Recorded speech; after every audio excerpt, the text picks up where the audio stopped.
Marcus This Aldridge checked is his your watch for the fault. third No, time in no, 8 you're minutes. wrong. 6:47 on a Friday evening, and the company's annual holiday party swirled around him like a storm he couldn't escape. Laughter bounced off the exposed brick walls of the Sterling Room, champagne flutes clinked in endless toasts, and somewhere near the bar, a cluster of executives from the Chicago office were already loosening their ties and forgetting why they'd shown up in the first place.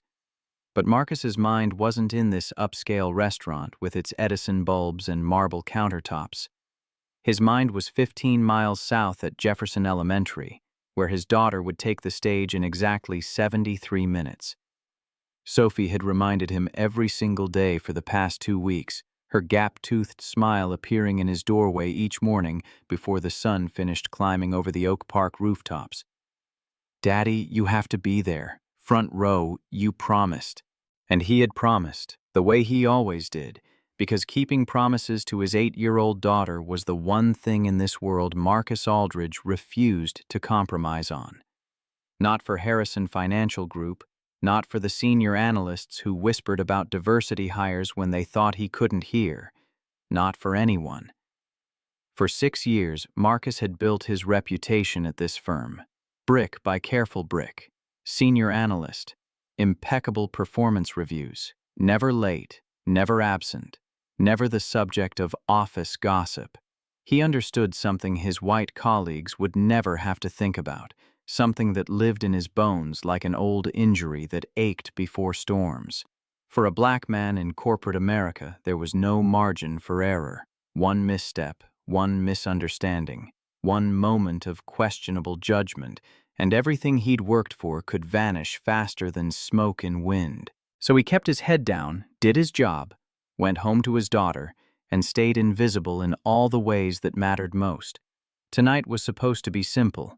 Show his face at the party for exactly 45 minutes, shake the right hands, laugh at the CFO's tired jokes, then slip out the side door and make it to Sophie's concert with 10 minutes to spare. He'd already mapped the route on his phone during lunch, identified the fastest exit from the parking garage, even called Mrs. Patterson to confirm she'd help Sophie with her angel costume backstage. Everything planned, everything accounted for, everything under control. But Marcus's careful plans hadn't accounted for Diana Hartwell. His eyes found her across the crowded room, and his stomach tightened with something that felt too much like dread. Diana was drunk. Not the pleasant buzz of champagne at a holiday party, not the gentle loosening of professional edges that came with a second glass of wine. Drunk in a way that made people look away. The kind of drunk that would become office legend by Monday morning. The kind that ended careers. Diana Hartwell was Marcus's direct supervisor, the director of analytics who commanded respect without raising her voice. For 6 years, she'd been a constant in his professional life, sharp as broken glass in her tailored suits and sharper decisions. He'd never seen her as anything but perfectly composed, the kind of woman who could walk into a boardroom full of men and leave with whatever she'd come for. But something had changed in the past few weeks. The divorce. People whispered in break rooms and elevator rides. 15 years of marriage dissolved because her husband had been sleeping with his 26-year-old assistant, and now Robert Hartwell was getting remarried next weekend, while Diana moved into a one-bedroom apartment she couldn't quite remember the address of. Marcus watched as Diana reached for another glass of wine, her movements unsteady, her eyes unfocused and glassy in the restaurant's warm light. A few of their colleagues glanced her way, then quickly found somewhere else to look. Someone else to talk to. Anything to avoid being the person who dealt with the boss when she was falling apart in public. It was easier to pretend not to notice, easier to let someone else handle the mess, easier to protect themselves than to risk the awkwardness of getting involved. 6:52. Marcus needed to leave in the next 8 minutes if he was going to make it. He grabbed his coat from the back of his chair and started toward the exit, his car keys already in his hand, Sophie's voice echoing in his memory. "Front row, Daddy. You promised." He was 3 steps from freedom when he heard the crash. Diana had knocked over her purse, its contents scattering across the polished floor like shrapnel from a small explosion. Lipstick tubes rolled under tables, receipts fluttered against chair legs, and Diana dropped to her knees to gather them, her hands shaking so badly she could barely grasp anything. When she tried to stand, her heels betrayed her and she stumbled, nearly falling, before a waiter rushed over with a napkin and a carefully neutral expression. The waiter asked if she needed help. Diana waved him away with a slurred insistence that convinced no one. "I'm fine. Perfectly fine. Just clumsy." Marcus stood frozen at the door, his coat half on, his keys cutting into his palm. This wasn't his problem. Diana was a grown woman, his boss, someone with more power and resources than he would ever have access to. She could call a car service. She could ask someone else. She could figure it out the way adults figured things out when they drank too much at company parties.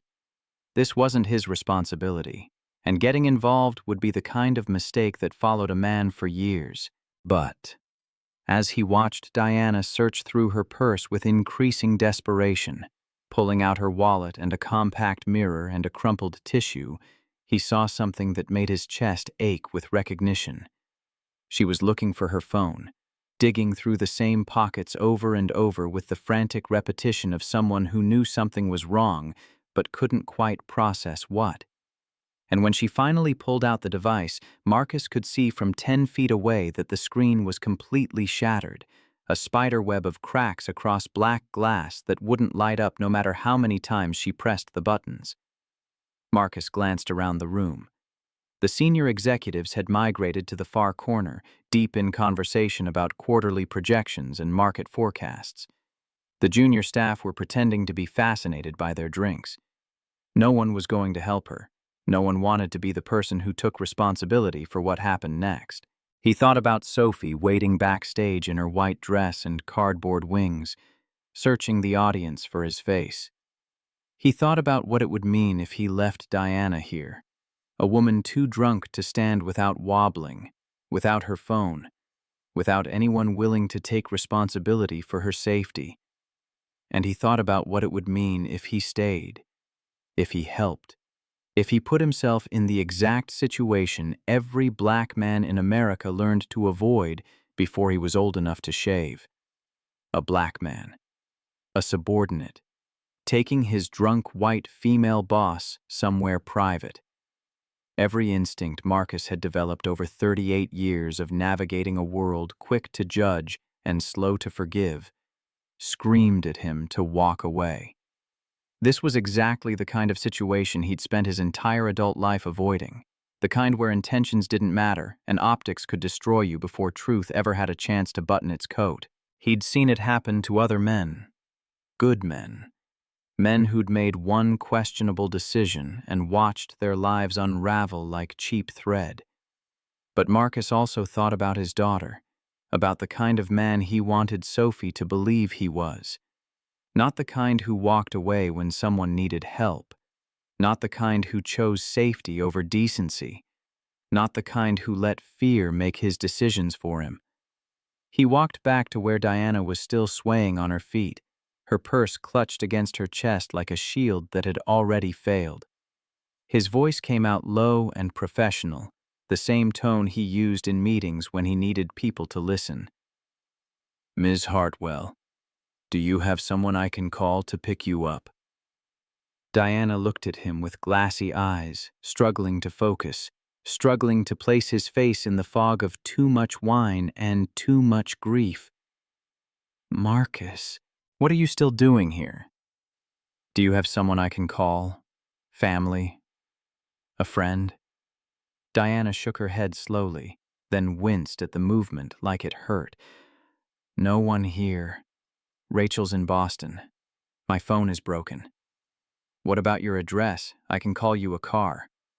Diana stared at him blankly, then laughed, a sound so hollow and bitter it made something twist in Marcus's chest. "I just moved last week, after the divorce. I can't remember the new address. It's in my phone, which is dead." Another laugh. this one closer to a sob. God, I'm pathetic. Marcus felt the weight of his car keys in his pocket. 7:03. Sophie would be going on stage at 8. He could still leave. No one would blame him. No one would even know he'd been standing here having this conversation. But he would know, and Sophie would know, and that mattered more than anything else. The word came out quiet, more to himself than to Diana. Okay. He pulled out his phone and dialed a number he knew by heart, a number he'd called 1,000 times in emergencies and ordinary evenings alike. Mrs. Lorraine Patterson picked up on the second ring, her voice warm with the kind of dependability that came from 30 years of teaching elementary school and another 15 of helping single parents navigate impossible schedules. "Marcus, aren't you heading to Sophie's concert?" His voice cracked on the words before he could stop it.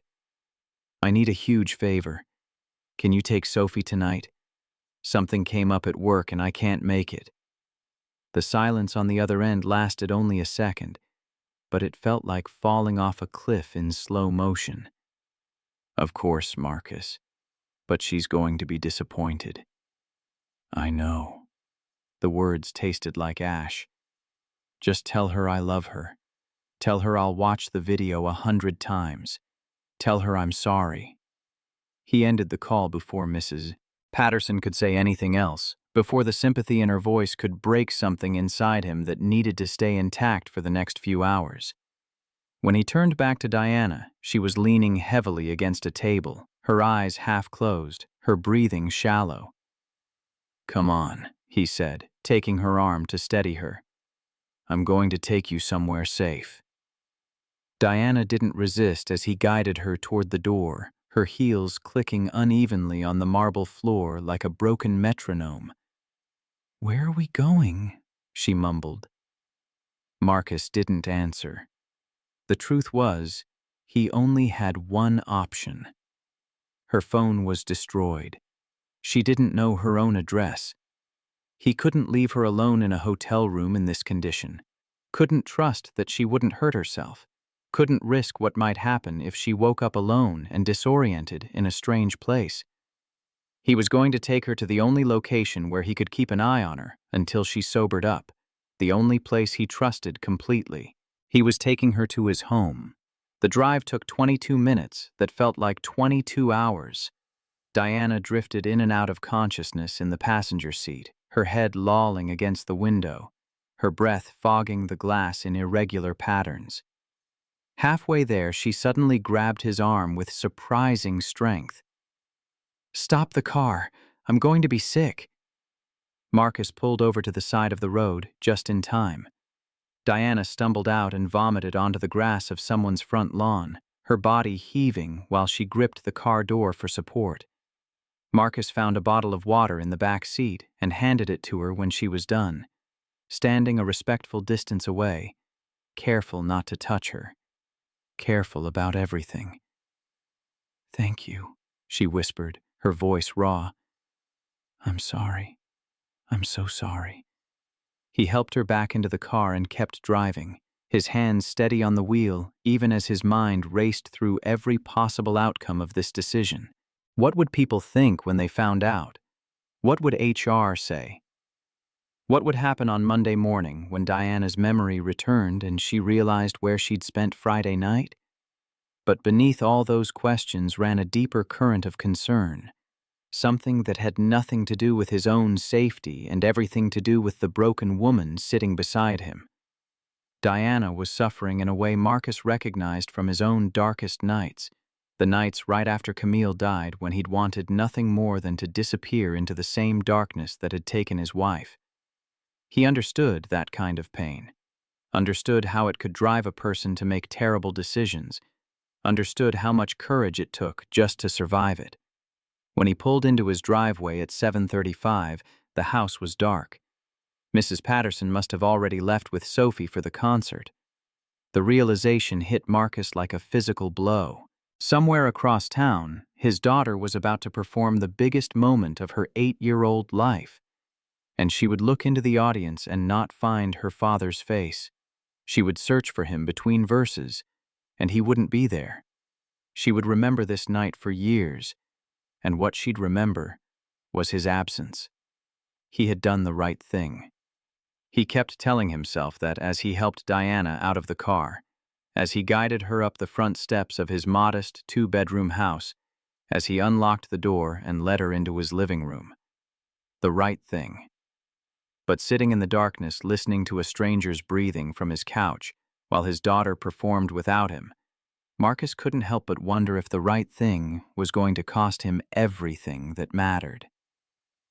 Diana was barely conscious as he settled her on the worn sofa, her eyes closed, her breathing evening out into something that resembled actual sleep. Marcus stood there for a long moment, studying the situation with the same analytical mind he brought to financial reports and budget forecasts.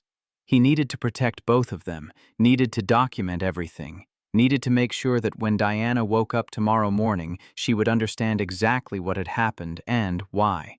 He found a clean blanket in the hallway closet and draped it over her carefully, making sure not to touch her any more than absolutely necessary.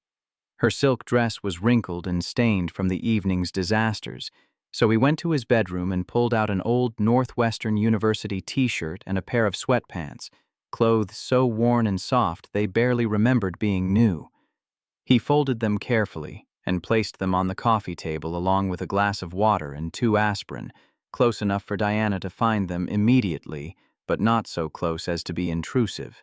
Diana's phone lay on the floor where it had fallen from her purse, the screen a spider web of cracks that made the device completely unusable. Marcus picked it up and plugged it into a charger near the couch, even though he knew the broken screen meant Diana wouldn't be able to unlock it. But it was the gesture that mattered, the evidence that he'd tried to help her maintain her connections to the outside world. Then he sat down at the kitchen table with a piece of paper torn from Sophie's homework notebook and wrote a note in careful block letters, the kind of writing that couldn't be misread even through the worst hangover. Hartwell, you are at Marcus Aldridge's house. Address: 428 Oak Street, Oak Park, IL 6. You were intoxicated at the company party. Friday, December 13th, 7:25 p.m. Your phone was destroyed, screen shattered, cannot unlock. You could not remember your new address. No colleagues were able to help. I brought you here to ensure your safety. Clean clothes are on the coffee table. You may change in the bathroom, first door on left. Your dress is in the laundry room, first door on right. I washed it. Water and aspirin are here. I am sleeping in my daughter's room. End of hall. If you need anything, knock on that door. If you want to leave, my phone is on the kitchen counter. You may call anyone. This entire evening is documented with voice memos, text messages, and witness statements for both our protection. Marcus Aldridge. Time: 8:05 p.m., December 13th. He placed the note next to the water glass, positioning it where Diana would see it the moment she opened her eyes. Then he turned off the main lights and left the bathroom light on so she wouldn't be disoriented if she woke up in the middle of the night. Every decision was calculated, every action designed to maximize safety and minimize misunderstanding. But even with all his precautions, Marcus knew the fundamental truth that made his hands shake as he took out his phone. He was a black man who had just brought his intoxicated white female supervisor to his home, and no amount of documentation could fully protect him from what that looked like. He opened his phone and started recording a voice memo, speaking clearly and precisely. 8:07 p.m., Friday, December 13th. Diana Hartwell, Director of Analytics at Harrison Financial Group, was intoxicated at the company holiday party. Her phone was destroyed. She could not remember her new address. Multiple colleagues were present, but no one offered assistance. I am taking her to my residence at 428 Oak Street, Oak Park, to ensure her safety. Witness to these events: Felix Washington, Senior Analyst. I am documenting this situation for the protection of both Ms. Hartwell and myself. He saved the recording and immediately texted it to Felix Washington, a fellow analyst who'd witnessed the whole scene at the restaurant. Felix was one of the few people at Harrison Financial who Marcus truly trusted, another black man who understood exactly how dangerous this situation was and why documentation mattered more than intention. Felix's response came back in seconds. "Brother, be careful. I saw everything. I'll back you up if needed. Stay safe."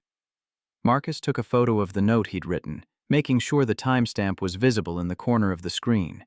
He photographed the water and aspirin on the coffee table. He photographed Diana asleep on the couch from across the room, far enough away that the image captured context without feeling invasive.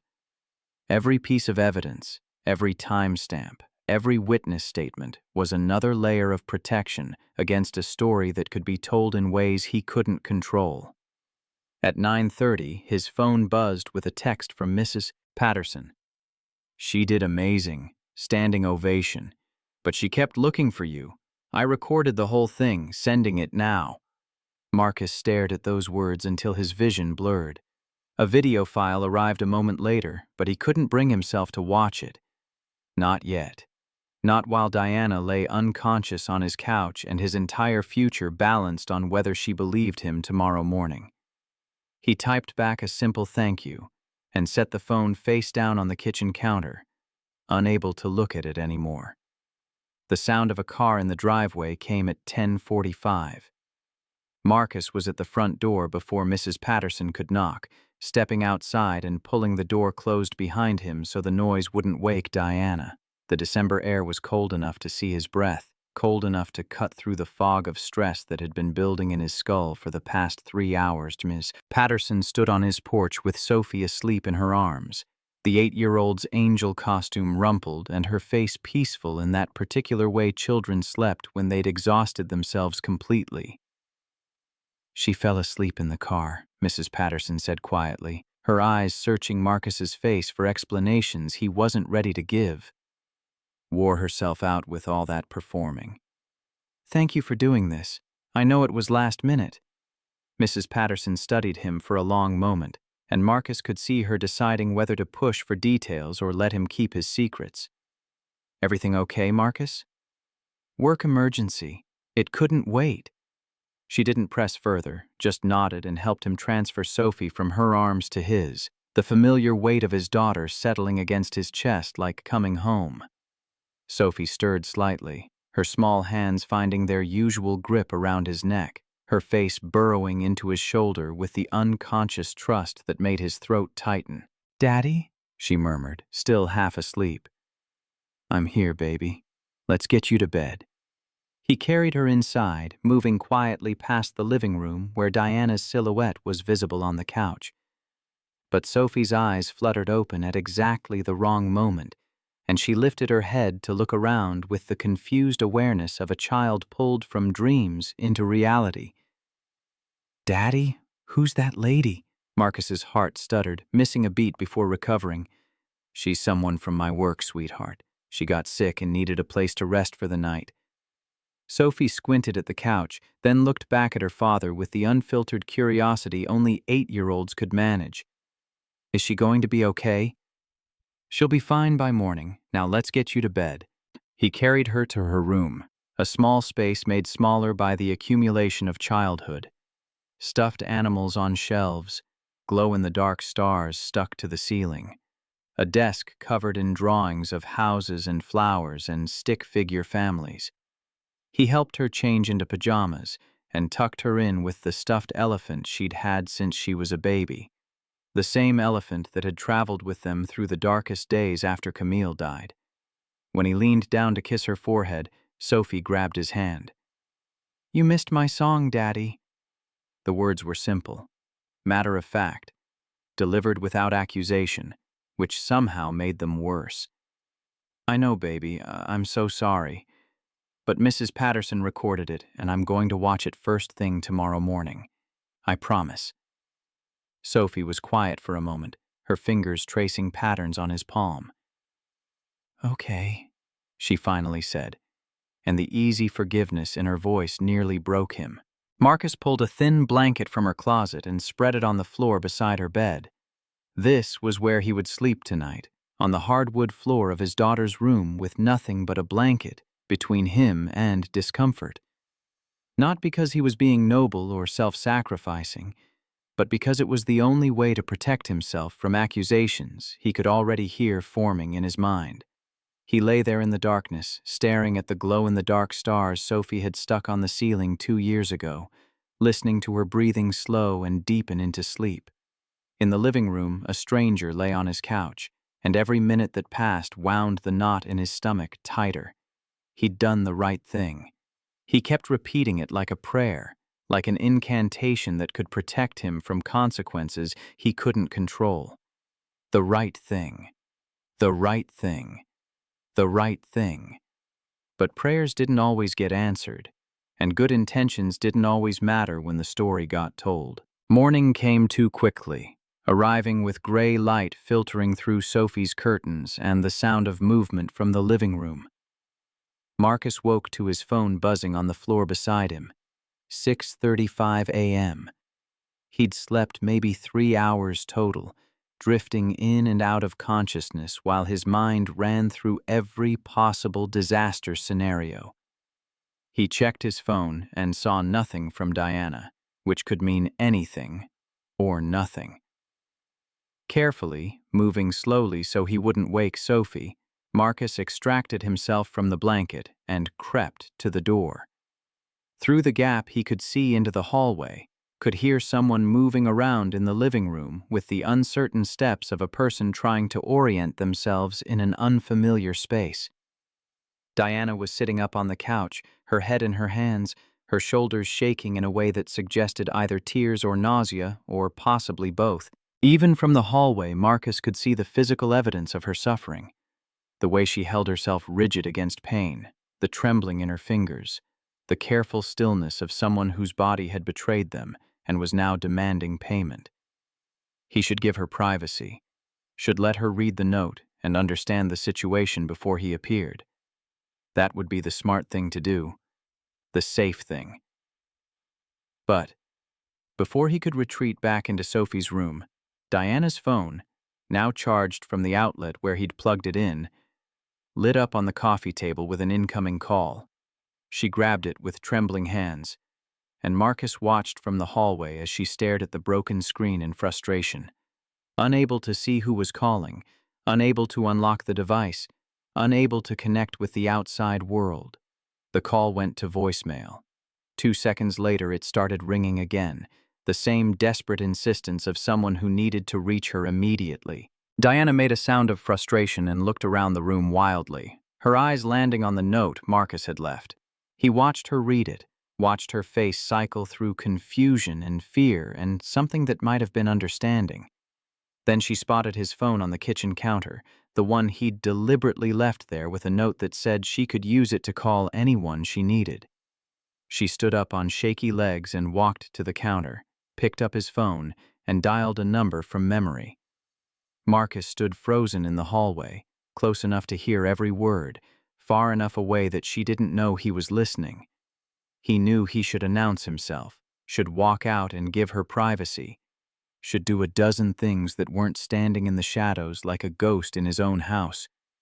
But he couldn't move, couldn't breathe, couldn't do anything but listen as Diana's voice cracked with panic.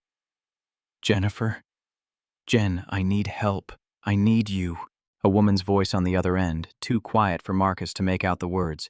"I'm in someone's house, a man's house. I'm wearing his clothes." Diana's breathing grew ragged, her words tumbling out faster. "I don't know what happened. I don't remember anything after the party. I woke up here and I don't know how I got here, and I don't know—" Marcus's blood turned to ice in his veins. He could hear Jennifer's voice rising on the other end of the call, sharp with alarm, urgent with questions he couldn't quite catch. Every nightmare scenario he'd imagined during the long night crystallized into this moment, this conversation, this accusation forming in real time. "His name is Marcus. Marcus Aldridge. He works for me at Harrison Financial." Diana was crying now, the words coming out in fragments between sobs. "I don't remember getting in his car. I don't remember coming here. I woke up wearing his clothes and my phone is broken and I can't. Jennifer, what if something happened? What if I can't remember because something... Marcus stood perfectly still against the hallway wall and felt the ground shifting beneath his feet, felt everything he'd built over 6 years threatening to collapse like a building with its foundations removed. He knew how this would play out. He'd known from the moment he made the decision to bring Diana here. But hearing it spoken aloud, hearing the fear in her voice and the implicit accusation buried beneath the confusion, made it real in a way that turned his stomach and set his hands trembling. A black man, a subordinate, his drunk white female boss in his house, wearing his clothes, with no memory of how she got there. It didn't matter what actually happened. It didn't matter that he had slept on his daughter's floor. It didn't matter that he had left a note and water and aspirin and done everything he could think of to make sure Diana felt safe when she woke up. What mattered was the story that would be told, and he had no control over that story. He never had. Jennifer's voice was louder now, loud enough that Marcus caught fragments through the phone. Stay there. Don't leave. I'm calling a car. Do you want me to call the police? Diana, should I call? I don't know, Diana said, her voice small and broken. I don't know if I should. I just can't remember, Jennifer. I can't remember anything. Then stay on the phone with me. Don't hang up. The car will be there in 10 minutes. Just stay. Daddy! Marcus spun around. Sophie was standing in the doorway of her room, rubbing sleep from her eyes with one small fist, her curly hair tangled from the pillow. She looked at him with the pure trust of a child who believed her father could fix anything, solve any problem, make everything okay with nothing more than his presence. Good morning, sweetheart. He fought to keep his voice steady, fought to keep the panic from bleeding through into his tone. Let's get you some breakfast, okay? Nice and quiet because our guest is still waking up. But Sophie had already spotted Diana through the living room doorway, had already started walking toward the woman with the phone pressed to her ear and tears streaming down her face. Before Marcus could stop her, before he could redirect or distract or do anything, Sophie appeared in the living room with all the innocent fearlessness of 8 years old. Are you feeling better today, ma'am? Diana looked up, startled, the phone still at her ear. Her eyes were red and puffy, mascara smeared beneath them in dark streaks, and for a moment, she just stared at the little girl standing in front of her in princess pajamas and mismatched socks. What? Daddy said you were sick last night. Really sick. That's why he couldn't come to my winter concert. Sophie tilted her head to the side with the curiosity of someone trying to understand adult mysteries. Are you better now? My daddy makes really good soup when I'm sick. Do you want him to make you some? Diana's gaze shifted from Sophie to Marcus, who had followed his daughter into the living room. Something flickered across her face. Confusion, then calculation, then something else Marcus couldn't quite identify. She was looking at him differently now, seeing him for the first time through the lens of this small person who clearly adored him. Jennifer, hold on. Diana lowered the phone slightly, her eyes never leaving Marcus's face. You have a daughter? Yes. Marcus put his hands on Sophie's shoulders, resisting the urge to pull her behind him like a shield, like proof of his harmlessness, like evidence that he was someone capable of tenderness. This is Sophie. I'm 8, Sophie added helpfully. Well, 8 3/4. My birthday is in June. I was in a concert last night, Sophie continued, completely unaware of the tension crackling through the room like static electricity before a storm. I sang Silent Night all by myself. Mrs. Patterson recorded it because Daddy couldn't come. He was helping you. The words hung in the air like a verdict. Marcus watched Diana take them in, watched her eyes move from Sophie to him to the living room around them. She was seeing it now, really seeing it for the first time. The small house decorated with a child's artwork, the refrigerator covered in school photos and report cards, the stack of library books on the coffee table with titles like The Magic Tree House and Junie B. Jones. She was seeing the context her panic had initially blinded her to. Diana's expression shifted again, and Marcus watched the fear in her eyes transform into something more complicated. She looked down at the phone in her hand, at Jennifer presumably still on the line waiting for information, waiting to know whether to call the police or a lawyer or both. "Jennifer, I'll call you back." She ended the call before her friend could respond, and the sudden silence in the room felt heavy enough to crush bones. For a long moment, no one spoke. Sophie looked between the two adults with the confused awareness that something important was happening, but she didn't quite understand what. Diana stared at Marcus with an expression he couldn't read, and Marcus stood there with his hands on his daughter's shoulders and waited for his life to either continue or end. Finally, Diana spoke, her voice hoarse from crying and too much wine and the weight of understanding settling on her shoulders. "Marcus, I need to ask you something, and I need you to tell me the truth." He nodded, even though every muscle in his body was tensed for impact, even though he could feel the walls closing in around 6 years of careful work and cautious behavior and trying so hard to never give anyone a reason to doubt him. "Did we... last night, did we..." She couldn't finish the sentence, but she didn't need to. Marcus kept his voice steady, kept his eyes on hers, kept every word clear and honest and true.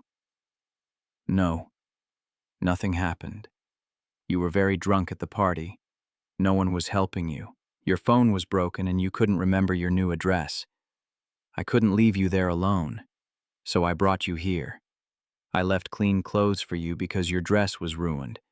I wrote that note so you would know where you were when you woke up. I plugged in your phone even though the screen is shattered, and I slept on the floor in my daughter's room." He gestured toward the hallway where the blanket was still visible through Sophie's open door. "That's everything. That's the whole story." Diana stared at him, searching his face for something. A lie. A tell. A crack in the story.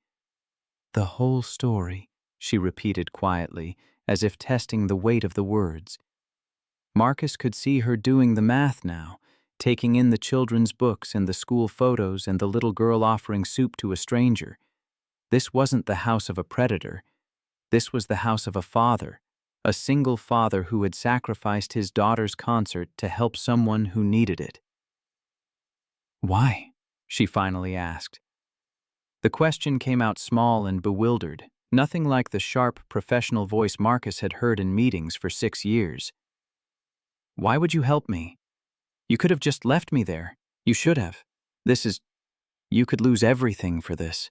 Marcus thought about the question. He thought about all the reasons he had considered walking away, all the risks he had calculated in those few seconds at the restaurant door. He thought about Sophie and the kind of father he wanted to be, the kind of man he wanted her to remember when she was older and looking back on these years. "Because my daughter was watching," he said simply. "Not last night, she was at her concert, but in my head she's always watching. And I didn't want to be the kind of father who leaves someone in trouble just because helping them might be dangerous or difficult or cost him something he cares about." He took a breath, and when he spoke again, his voice carried the weight of 6 years of careful navigation, 6 years of knowing exactly how precarious his position was, 6 years of understanding that for men who looked like him, there were rules that didn't apply to everyone else. "But I need you to understand something, Ms. Hartwell. I don't have the luxury of being misunderstood. What you say next, to your friend Jennifer, to anyone at work, to HR, it matters. It matters more than you probably realize. Because I'm a black man who brought his drunk white female supervisor to his home. And no matter how innocent my intentions were, no matter how much evidence I have, there are people who will only see that fact and nothing else." Diana's face crumpled, and fresh tears started streaming down her cheeks. But these tears were different from the panicked ones before. These tears came from somewhere deeper, somewhere that understood the weight of what Marcus was saying and the impossible position he'd put himself in to help her. "I think I need a minute," she said quietly, her voice raw. Marcus nodded. He took Sophie's hand and led her toward the kitchen, away from the woman sitting on his couch clutching his phone like a lifeline, away from the conversation that would determine whether he still had a career on a Monday morning. "Come on, sweetheart. Let's make some breakfast." Behind him, he heard Diana pick up the phone again, heard her dial, heard her take a shaky breath before speaking. And Marcus stood in his kitchen pouring cereal for his daughter and waited for a woman he barely knew to decide his fate. The kitchen felt smaller than usual, with Sophie at the table asking questions Marcus couldn't answer. She wanted to know why the lady was crying, why Daddy looked so tired, whether they were still going to make pancakes on Saturday like they always did. Marcus poured milk over her cereal with hands that wanted to shake but refused to let them, focusing on the simple mechanical task because it was something he could control when everything else was spinning away from him. From the living room came the sound of Diana's voice, lower now, the words indistinct but the tone unmistakable. She was talking to Jennifer again, explaining something, justifying something, making decisions that would ripple through Marcus's life in ways he couldn't predict or prevent. He kept his back to the doorway and tried to focus on Sophie's chatter about her friend Emma's new kitten, but his ears were trained on that other conversation happening 20 feet away. Diana's voice rose slightly. "Jennifer, listen to me. I remember what happened." Marcus's hand froze on the milk carton. "No, I'm not being coerced. I'm looking at his daughter's artwork on the refrigerator. Her name is Sophie, and she's 8 years old, and she just asked me if I want soup." A pause, then firmer. "He didn't touch me, Jen. He documented everything. He left me a note. He charged my phone even though the screen is broken. He slept on his daughter's floor." Sophie looked up from her cereal, noticing her father's stillness. "Daddy, are you okay?" "I'm fine, baby. Just thinking about what to make for lunch." But he wasn't fine. Wouldn't be fine until he knew what Diana was going to do with the truth she'd just spoken into Jennifer's ear. The truth could be a weapon or a shield, and which one it became depended entirely on how Diana chose to wield it in the next few minutes. Diana appeared in the kitchen doorway, still holding Marcus's phone, her face blotchy from crying, but her eyes clearer than they'd been since she woke up. She looked at Sophie first, then at Marcus, and something in her expression had shifted from panic to something that resembled shame. "I need to make another phone call. Is that okay?" Marcus gestured to the phone in her hand. "Use whatever you need." She dialed, waited, and when someone picked up, her voice took on the professional edge Marcus recognized from countless meetings.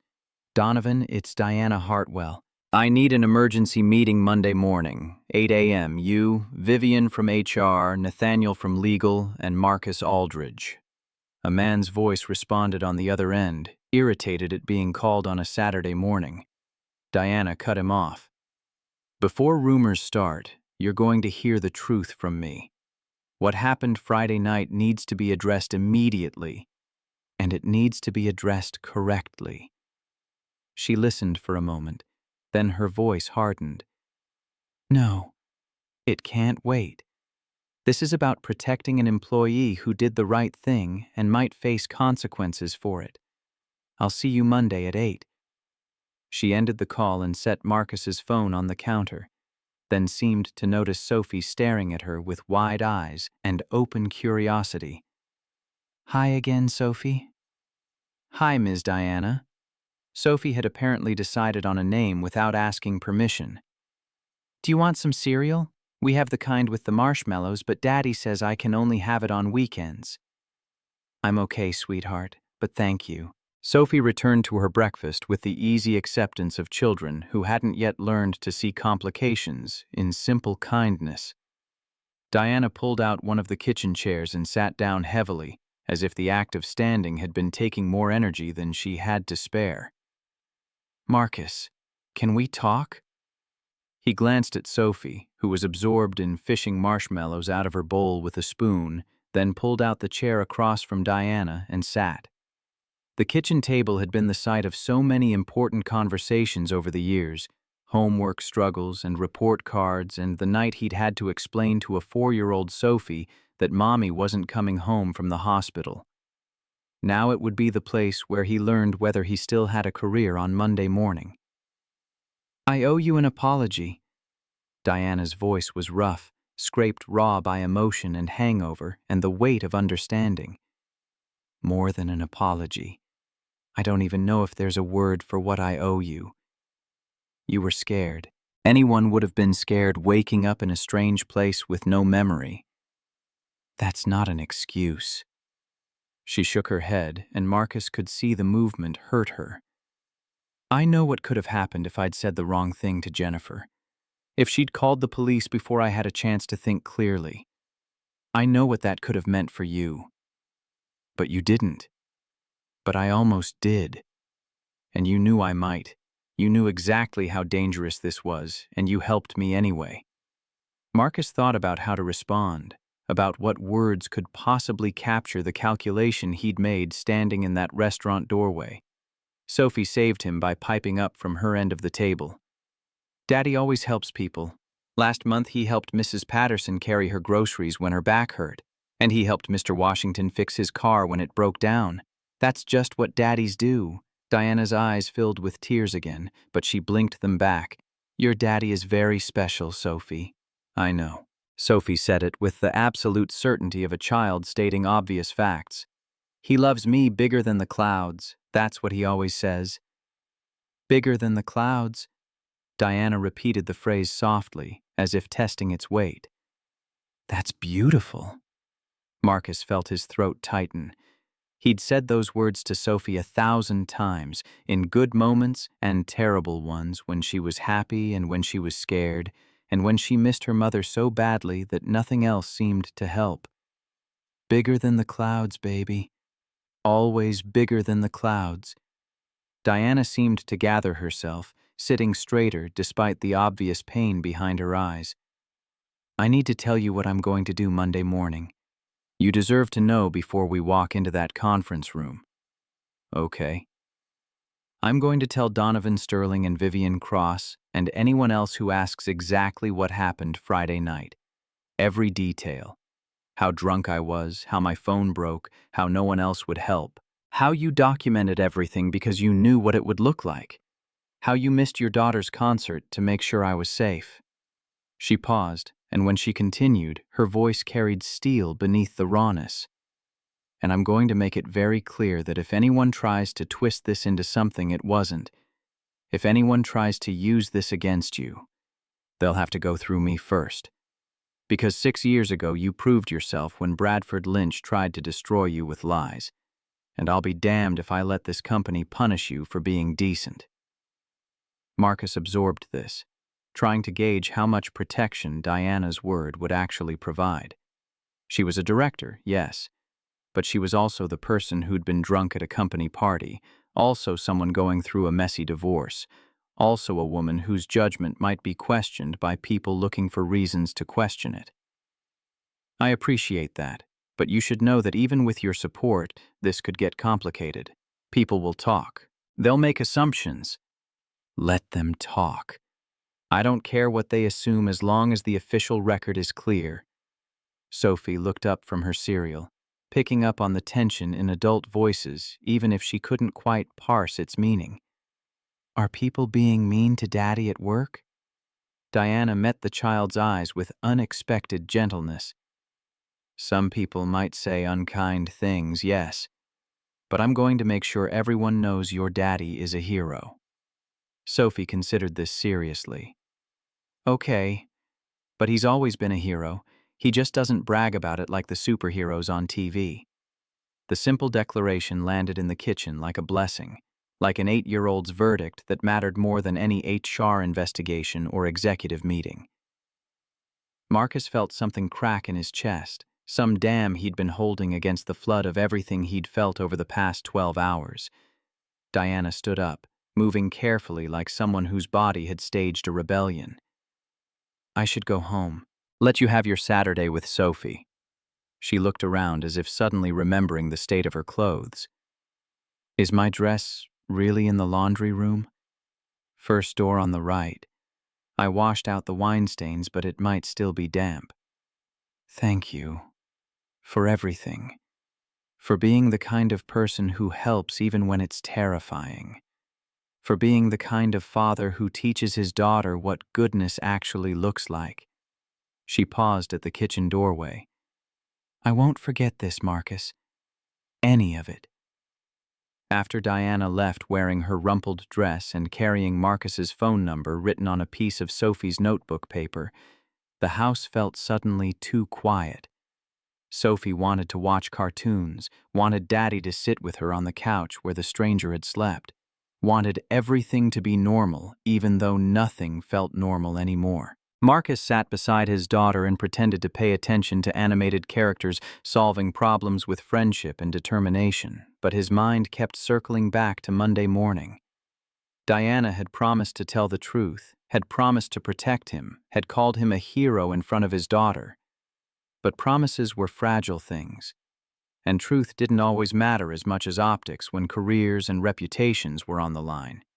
By Monday morning, Diana would have had time to think, time to talk to Jennifer and possibly other people, time to reconsider whether standing up for Marcus was worth whatever professional capital it might cost her. His phone buzzed around noon. Felix Washington's name appeared on the screen. Brother, you alive? I've been worried since Friday. I'm alive. Barely. What happened? Did she get home okay? Marcus glanced at Sophie, who was absorbed in her cartoons, then walked into the kitchen where he could talk without being overheard. She spent the night here, on the couch. I documented everything like we discussed. The silence on the other end lasted 3 heartbeats too long. Jesus, Marcus. Please tell me you covered your ass. Voice memos, text messages, photos of the note I left. She woke up this morning and called her lawyer friend, almost accused me of God knows what, but then Sophie showed up and Diana saw the house and realized what actually happened. And now? Now she's promising to tell the truth at an emergency meeting Monday morning, says she's going to protect me from any fallout. Another pause, this one heavy with the kind of skepticism that came from experience navigating corporate America as a black man. You trust her? Marcus thought about Diana's face across the kitchen table, about the shame in her eyes when she apologized, about the steel in her voice when she talked about going through anyone who tried to twist the truth. I want to, but I'm also terrified she'll change her mind by Monday. Smart. Hope for the best. Prepare for the worst. You still have all the documentation? Everything's backed up in 3 different places. Good man. Listen, I wrote down everything I witnessed Friday night. Timestamps, direct quotes, who was in the room when Diana knocked over her purse. I emailed it to myself from my work account at 7:45 p.m. so the timestamp is locked in. If things go sideways Monday, you've got my statement. The relief that washed through Marcus was physical, like tension releasing from muscles he hadn't known were clenched. Thank you, Felix. I mean it. We look out for each other, brother. That's how we survive. After the call ended, Marcus stood in his kitchen staring at the refrigerator where Sophie's artwork competed for space with school permission slips and a past due notice for her lunch account.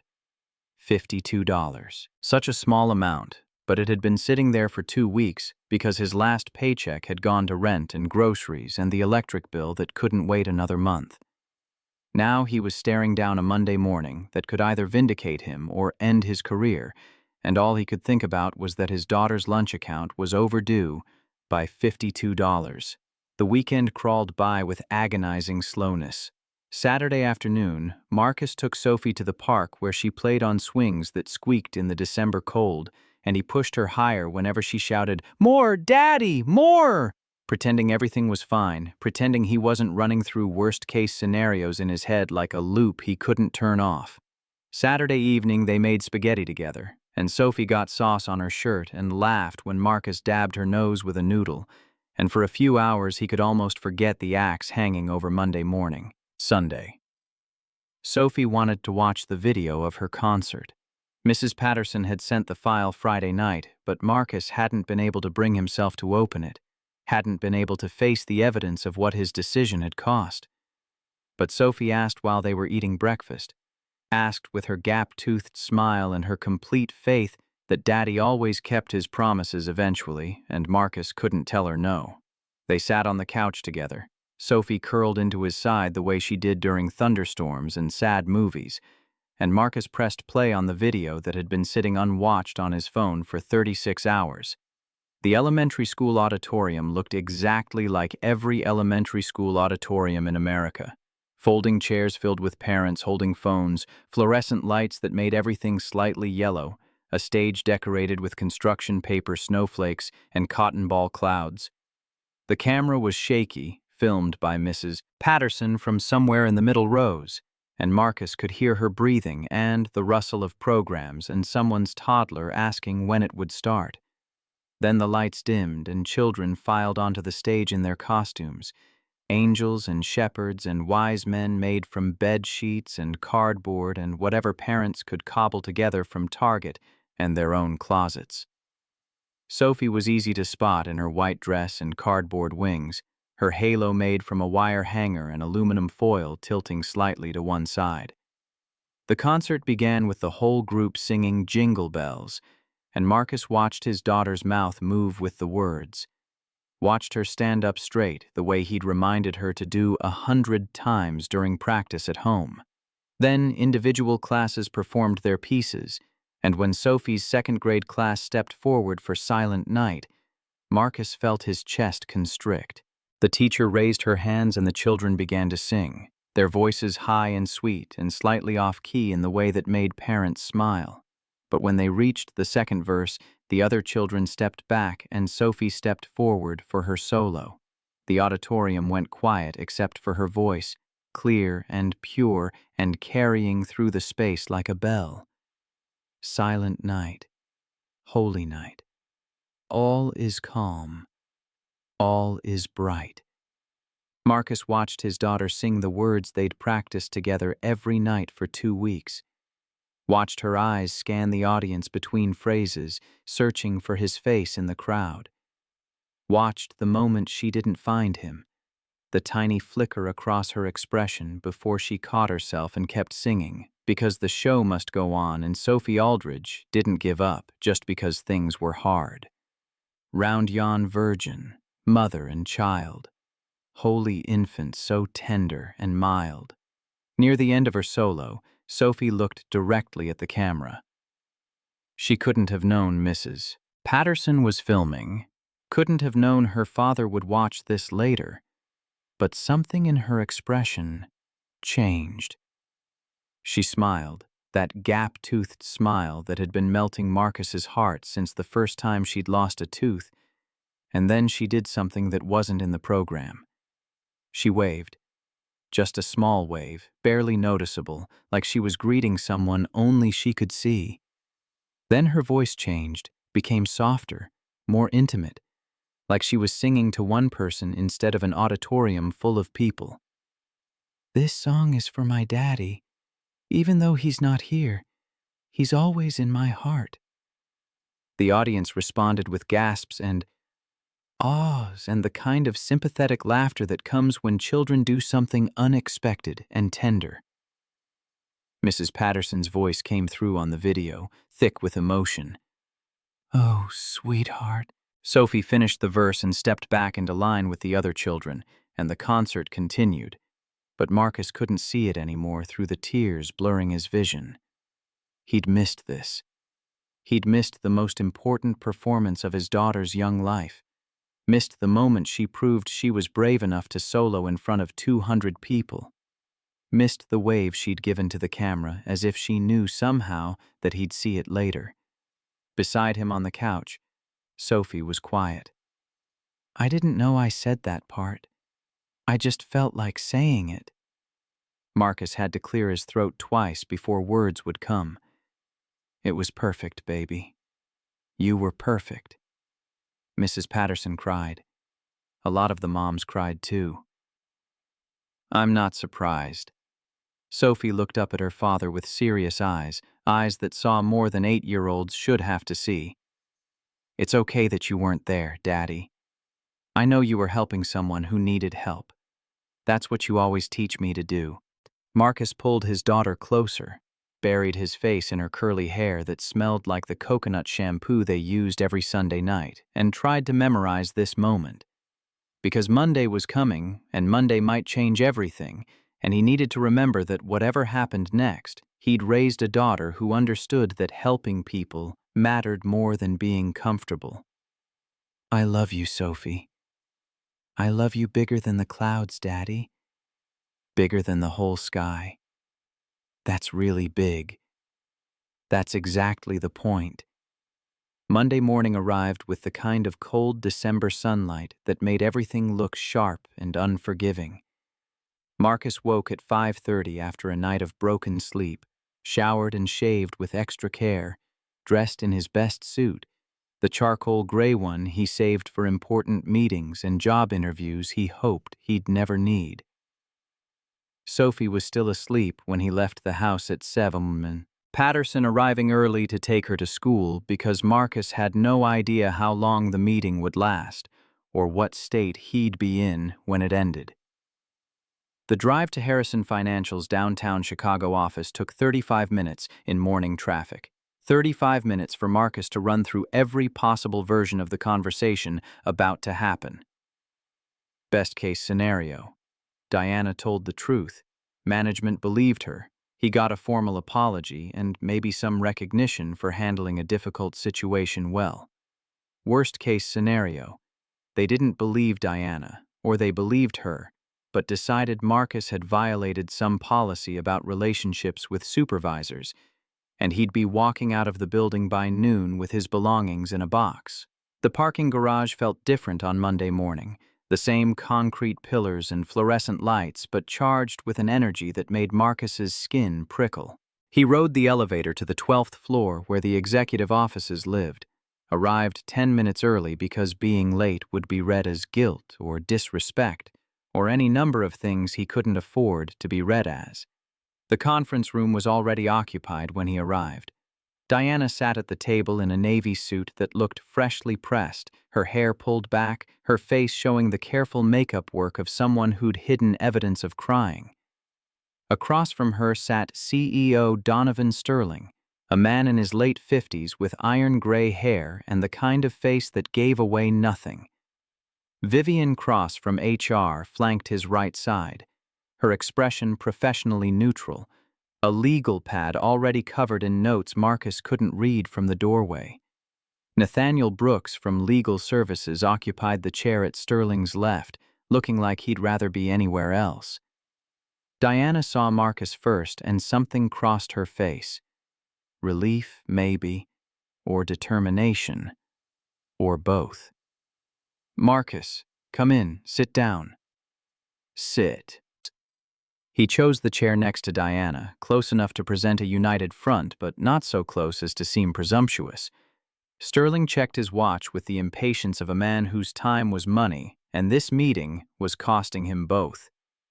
Let's get started. Diana, you called this meeting. What's this about? Diana took a breath and met Sterling's eyes with the kind of directness that had made her a director by 42. Friday night, I attended the company holiday party and made some terrible decisions. I'm here to make sure those decisions don't result in consequences for someone who did nothing wrong. Vivian's pen started moving across her legal pad. Sterling leaned back in his chair, his expression carefully neutral. Go on. What followed was the most detailed recounting of Friday night Marcus had heard yet. Diana didn't spare herself, didn't soften the edges or make excuses. She described drinking too much wine at the party because her ex-husband was getting remarried, and her son had started calling another woman Mom. and she'd handled her grief in the worst possible way. She described her phone shattering on the marble floor, described not being able to remember her new address, described asking for help and being turned down by colleagues who found it easier to walk away. Then she described Marcus stepping up when no one else would, described the voice memo he'd recorded, and the witness he'd called, and the note he'd left, and the clean clothes he'd provided without touching her. She described waking up Saturday morning in a panic, calling her lawyer friend Jennifer, being seconds away from making a terrible accusation. But then his daughter showed up, Sophie, 8 years old, asking if I felt better, telling me her daddy had missed her winter concert to help me. And I looked around and saw the house and the photos and the children's books, and I realized what Marcus had done. He'd sacrificed the most important night of his daughter's life to keep me safe, and he'd protected both of us by documenting everything, because he knew, we all know, how this would look. Vivian stopped writing and looked up. Ms. Hartwell, are you saying Mr. Aldridge acted inappropriately in any way? I'm saying the exact opposite. Marcus acted with more integrity and foresight than anyone in that restaurant Friday night, including me. He helped someone who desperately needed help, and he did it in a way that protected my dignity and his reputation simultaneously. Sterling's fingers drummed on the table, a tell that suggested he was processing faster than his face revealed. Mr. Aldridge, do you have anything to add? Marcus had prepared for this moment, had rehearsed different versions of his response in the shower and the car and the elevator ride up. But sitting in this conference room with his career balanced on what he said next, the rehearsed words evaporated. Ms. Hartwell's account is accurate. I have voice recordings, text messages, and a witness statement from Felix Washington if you need to verify any details. You documented everything? This from Nathaniel Brooks, the first words the lawyer had spoken. Yes, sir. I recorded a voice memo at 7:24 p.m. Friday explaining the situation and identifying Felix Washington as a witness. I texted that memo to Felix immediately. I photographed the note I left for Ms. Hartwell with a timestamp. I have all of it backed up in multiple locations. Vivian and Nathaniel exchanged a look Marcus couldn't interpret. Why? Vivian's question came out sharper than perhaps she intended. Why would you need such extensive documentation if your intentions were innocent? Marcus felt the trap in the question, felt the implication that only guilty people prepared alibis. But he also felt 6 years of careful survival strategies rising up to meet this moment.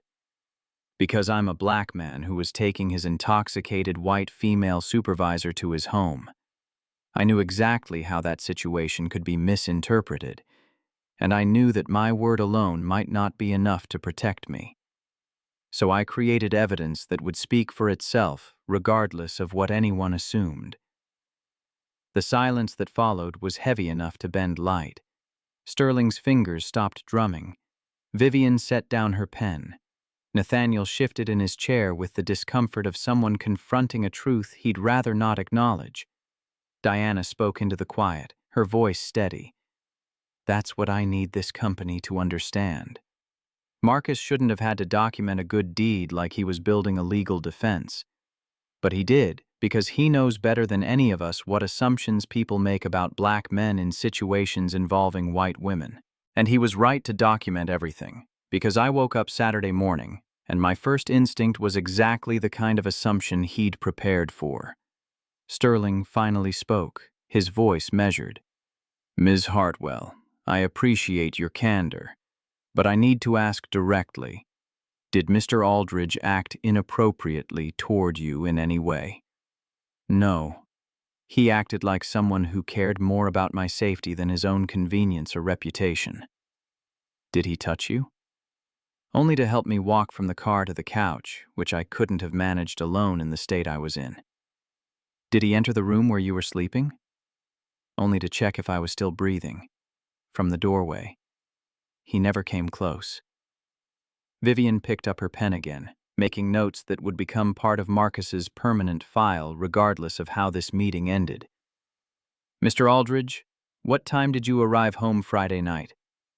7:35 p.m. "And Ms. Hartwell was with you the entire time between leaving the party and arriving at your residence?" "Yes. We stopped once so she could vomit on the side of the road. I gave her water and waited while she collected herself." "Where did you sleep?" "On the floor of my daughter's bedroom. The blanket is still there if you need to verify." Nathaniel leaned forward, and Marcus recognized the posture of a lawyer who'd found something interesting. "Your daughter, how old?" 8. "And she was home Friday night?" "She was at her winter concert. I'd promised to attend but had to call our neighbor Mrs. Patterson to take her instead so I could help Ms. Hartwell." "So you missed your daughter's concert?" Nathaniel said it like he was confirming a fact, but Marcus heard the weight behind the words. Yes, sir. Sophie had a solo. It was her first time singing alone in front of an audience. I missed it to make sure Diana got home safely." Sterling's expression shifted microscopically, something that might have been respect or sympathy or simply recognition of sacrifice. "Ms. Hartwell has already told us about your documentation. May we see it?" Marcus pulled out his phone and opened the voice memo from Friday night. His own voice filled the conference room, calm and precise, laying out the facts like evidence in a trial he knew was coming. 8:07 p.m., Friday, December 13th. Diana Hartwell, Director of Analytics at Harrison Financial Group, was intoxicated at the company holiday party. When the recording ended, Marcus pulled up the text message thread with Felix, showed the timestamp from Friday at 7:26 p.m. Then he opened his photo gallery and displayed the image of the note he'd written, the water glass and aspirin on the coffee table, the timestamp clear in the corner. 8:05 p.m., December 13th. Vivienne studied each piece of evidence with the thoroughness of someone who understood that documentation was the difference between truth and liability. "This is remarkably thorough, Mr. Aldridge." "I had to be thorough, ma'am. My daughter's future depends on my reputation, and my reputation depends on being able to prove my intentions when people might be inclined to assume the worst." The words hung in the air like an indictment, not of anyone in the room specifically, but of the system that had made such preparation necessary. Sterling cleared his throat. "I think we've heard enough to establish the facts. Ms. Hartwell, Mr. Aldridge, would you excuse us for a moment? We need to discuss internally." Diana and Marcus stood simultaneously and walked out into the hallway, the door closing behind them with a click that sounded too much like a cell locking. They stood on opposite sides of the corridor, not speaking. The silence, thick with everything that couldn't be said until the people inside that room decided their fates. After 5 minutes that felt like 5 hours, the door opened. Vivienne beckoned them back inside with an expression that revealed nothing. Sterling waited until they were seated before speaking. "Mr. Aldridge, on behalf of Harrison Financial Group, I want to apologize. You acted with exceptional integrity in an extremely difficult situation, and you did so at significant personal cost. Not only will there be no disciplinary action, I'm personally recommending you for the Harrison Excellence Award and a $10,000 bonus." The relief that flooded through Marcus was so intense it almost hurt. "Thank you, sir. Additionally, I'm commissioning an external review of our policies around employee assistance and crisis situations. What happened Friday night should never have fallen entirely on one analyst's shoulders." Sterling turned to Diana. "Ms. Hartwell, your honesty this morning took courage. However, we do need to discuss your conduct at the party." "I understand. I'm prepared to accept whatever consequences are appropriate. We'll address that separately. For now, I want to make it clear to both of you that gossip about this incident will not be tolerated. If either of you experiences any form of retaliation or innuendo from colleagues, you're to report it to Vivienne immediately." Vivienne nodded her agreement. We'll be sending a company-wide email this afternoon making it clear that Mr. Aldridge acted appropriately and with the company's full support. Any employee found spreading rumors or engaging in speculation will face disciplinary action. The meeting ended with handshakes and assurances and the kind of professional courtesy that couldn't quite mask the fact that Marcus had just survived something that could have destroyed him. He walked out of that conference room with his job intact and a bonus that would solve immediate financial problems and maybe even let him take Sophie somewhere special for her birthday. But as he rode the elevator back down to the analyst floor, Marcus couldn't shake the feeling that he'd just spent the past hour proving his innocence for the crime of being helpful while black. The documentation had saved him, yes. The evidence had protected him, absolutely. But the fact that he'd needed such protection in the first place, the fact that doing a good deed required building a legal defense, sat in his chest like a stone he'd be carrying for a long time. His desk looked the same as it had Friday afternoon. The same stack of reports and the same coffee mug and the same photo of Sophie in a silver frame. But the colleagues who walked past seemed different, their glances carrying new weight, their greetings slightly more careful. Word had spread over the weekend, of course it had, and now everyone knew that Marcus Aldridge had taken Diana Hartwell home Friday night, and the specifics didn't matter as much as the story people had already constructed in their heads. Felix Washington appeared at Marcus's cubicle before lunch, leaning against the partition with studied casualness. "Heard you survived the Inquisition?" "Barely. Thank you for the witness statement. I think it made a difference. That's what brothers do. We document, we witness, we protect each other." Felix dropped his voice lower. "How you really doing, though? Not the corporate answer. The truth." Marcus thought about the question, about how to articulate the exhaustion that went deeper than missed sleep, about the cost of having to prove your decency with timestamps and voice recordings. "I'm tired, Felix. Tired of having to be twice as careful to get half as far.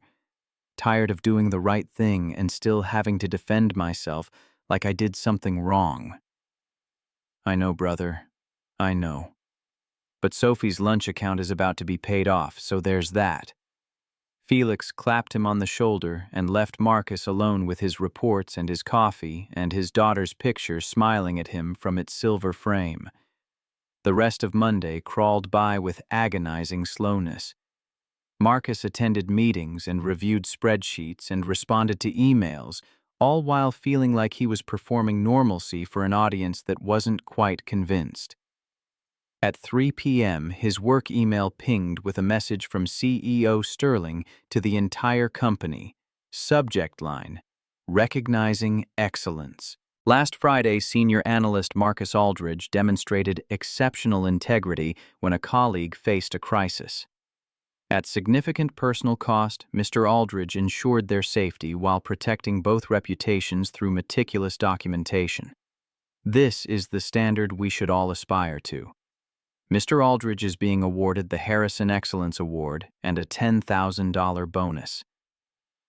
Well done, Marcus. The email should have felt like vindication. Instead, it felt like being put on display, like having his private decision turned into a company-wide morality tale. Within minutes, colleagues were stopping by his desk to congratulate him, and Marcus smiled and thanked them and tried not to think about how many of those same colleagues had walked past Diana Friday night without offering help. At 5 p.m., he left the building and drove straight to Sophie's school, arriving just as Mrs. Patterson was walking her out to the pickup area. Sophie's face lit up when she saw him, and she ran across the sidewalk with her backpack bouncing and her coat unzipped despite the December cold. "Daddy, you're early." "I wanted to surprise you. How was school?" "Good. We learned about Antarctica, and I got 100% on my spelling test, and Emma brought cupcakes for her birthday." She paused, studying his face with the intensity children reserved for their parents. "Are you okay? You look tired." "I'm fine, baby. Just had a long meeting at work." "Did the people at work know you're a hero yet?" Marcus lifted Sophie into his arms even though she was getting too big for it, too heavy to carry for long, but he needed to hold her close just then. They know I helped someone. That's all that matters. Mrs. Patterson says helping people is the most important thing, more important than being rich or famous or anything. Mrs. Patterson is very wise. They drove home through evening traffic, Sophie chattering about her day and Antarctica and whether penguins would like Chicago winters. Marcus listened and responded and tried to let her voice wash away the residue of the morning's meeting, the feeling of having to defend decency with evidence and timestamps and careful documentation. That night after dinner and homework and the bedtime routine that never changed no matter how much else in life was chaos, Marcus tucked Sophie in and sat on the edge of her bed the way he did every night. "Daddy, can I ask you something?" "Anything, baby." "Are you sad you missed my concert?" The question landed in Marcus's chest like a knife between ribs. "A little bit, yeah. But I'm so proud of you for doing it anyway, for being brave even when I wasn't there to see it."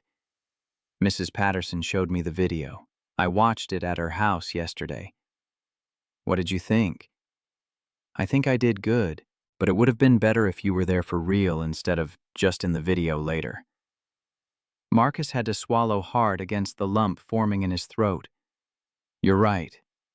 It would have been better. And I'm sorry I wasn't there, Sophie. But I want you to know something important." "What?"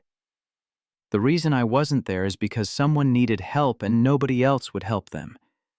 And I had to make a choice between being there for you and being there for someone who might have gotten hurt if I wasn't." Sophie thought about this with the seriousness she brought to all difficult questions. "Did you make the right choice?" "I don't know, baby. I did what I thought was right in that moment. But it cost both of us something important, and I'm sorry for that." "It's okay, Daddy. You always say love is bigger than the clouds, right?" "Right. Well, helping people is like that too. Sometimes it has to be bigger than what we want." Marcus stared at his 8-year-old daughter and wondered when she'd gotten so wise, when she'd learned to understand concepts that took most adults decades to grasp. "When did you get so smart?" "I've always been smart. You just notice more when I say stuff you agree with." Despite everything, Marcus laughed. "Fair point. Now get some sleep. Tomorrow's Tuesday, and you have library day." He kissed her forehead and turned off the light, leaving the door cracked open the way she liked. But instead of going to his own room, Marcus went to the kitchen and sat at the table where he'd sat across from Diana just 2 mornings ago, and he pulled up the video of Sophie's concert on his phone. He watched his daughter sing her solo, watched her look for him in the audience, watched her wave at the camera like she knew he'd see it someday, watched her tell 200 strangers that the song was for her daddy even though he wasn't there. And Marcus sat alone in his kitchen and let himself cry for the first time since Friday. Let himself feel the full weight of what the weekend had cost and what Monday had almost taken away. His phone buzzed. A text from Diana. "Thank you for today, for being professional and prepared and making me look better than I deserved. I meant what I said in that meeting. You're a good man, Marcus." He typed back, "Thank you for telling the truth. That took courage, too." Her response came quickly. "The truth was easy compared to what you did Friday. Get some rest. Tomorrow will be better." Marcus set his phone down and looked around his kitchen at the evidence of the life he'd built. Sophie's artwork on the fridge, the bills that were almost paid, the coffee maker that still worked even though it was 10 years old, the worn table where he and his daughter ate breakfast every morning. This life was small and modest and nothing like what he'd dreamed about in college, but it was his, and it was good, and he'd almost lost it for the crime of being helpful at the wrong time. Tomorrow would be better, Diana had said. Marcus hoped she was right. But even if tomorrow brought new challenges and new assumptions and new reasons to document his existence, at least tonight he was still here, still employed, still able to tell his daughter that love was bigger than the clouds and believe it was true. Tuesday morning arrived with the kind of exhaustion that sleep couldn't fix. Marcus woke to his alarm at 5:30, the same time he'd woken every weekday for 6 years, but his body felt like it had been used for something it wasn't designed for. He made coffee and packed Sophie's lunch and went through the motions of normalcy, while his mind kept circling back to what waited for him at the office. The company-wide email from Sterling should have settled things, should have made it clear that Marcus had done nothing wrong. But Marcus knew better than to trust that an email from the CEO would override months of speculation and gossip. People believed what they wanted to believe, and some people wanted to believe that a black man taking his white female boss home meant exactly what their worst assumptions suggested. Sophie appeared in the kitchen doorway still wearing her pajamas, her hair a wild tangle that would require serious negotiation with a comb. "Morning, Daddy." "Morning, baby. Scrambled eggs or cereal?" "Cereal. The boring kind without marshmallows because it's Tuesday." Marcus poured the boring cereal and watched his daughter eat with the methodical focus she brought to tasks she didn't particularly enjoy but knew were necessary. She was humming something under her breath, a melody Marcus recognized from the winter concert, and the sound made something ache in his chest. "Sophie, I'm going to be working late this week. Mrs. Patterson will pick you up from school, okay?" Sophie looked up from her cereal with eyes too knowing for 8 years old. "Because of the work stuff? The stuff with the lady you helped?" "Yeah, there are some meetings I need to attend, some things I need to make sure get handled correctly." "Are people being mean to you?" The question was so direct, so stripped of any pretense, that Marcus had to pause before answering. "Some people might say unkind things, but that's not about me, baby.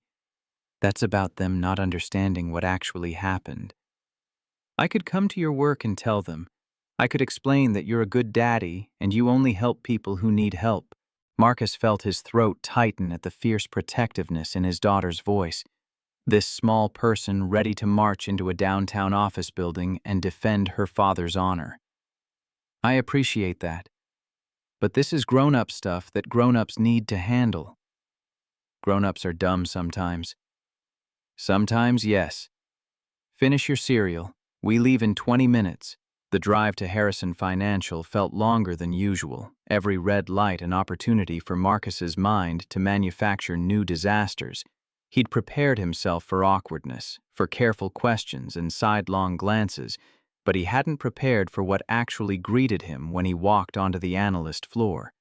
Bradford Lynch was waiting at Marcus's cubicle. Bradford Lynch, the same colleague who'd tried to destroy Marcus's reputation 3 years ago with false accusations of plagiarism. Bradford Lynch, who'd been forced to transfer departments after Diana proved his claims were fabricated. Bradford Lynch, who apparently still carried enough resentment to make Marcus's morning substantially worse. "Morning, Aldridge, or should I say Employee of the Month." Marcus set down his bag and logged into his computer, refusing to take the bait. "Morning, Bradford. Must be nice, getting a $10,000 bonus for a little late-night babysitting." The words were loud enough to carry to neighboring cubicles, loud enough to ensure an audience for whatever scene Bradford was trying to create. Marcus kept his voice level and his eyes on his screen. "I got a bonus for handling a difficult situation professionally. That's all." "That's all?"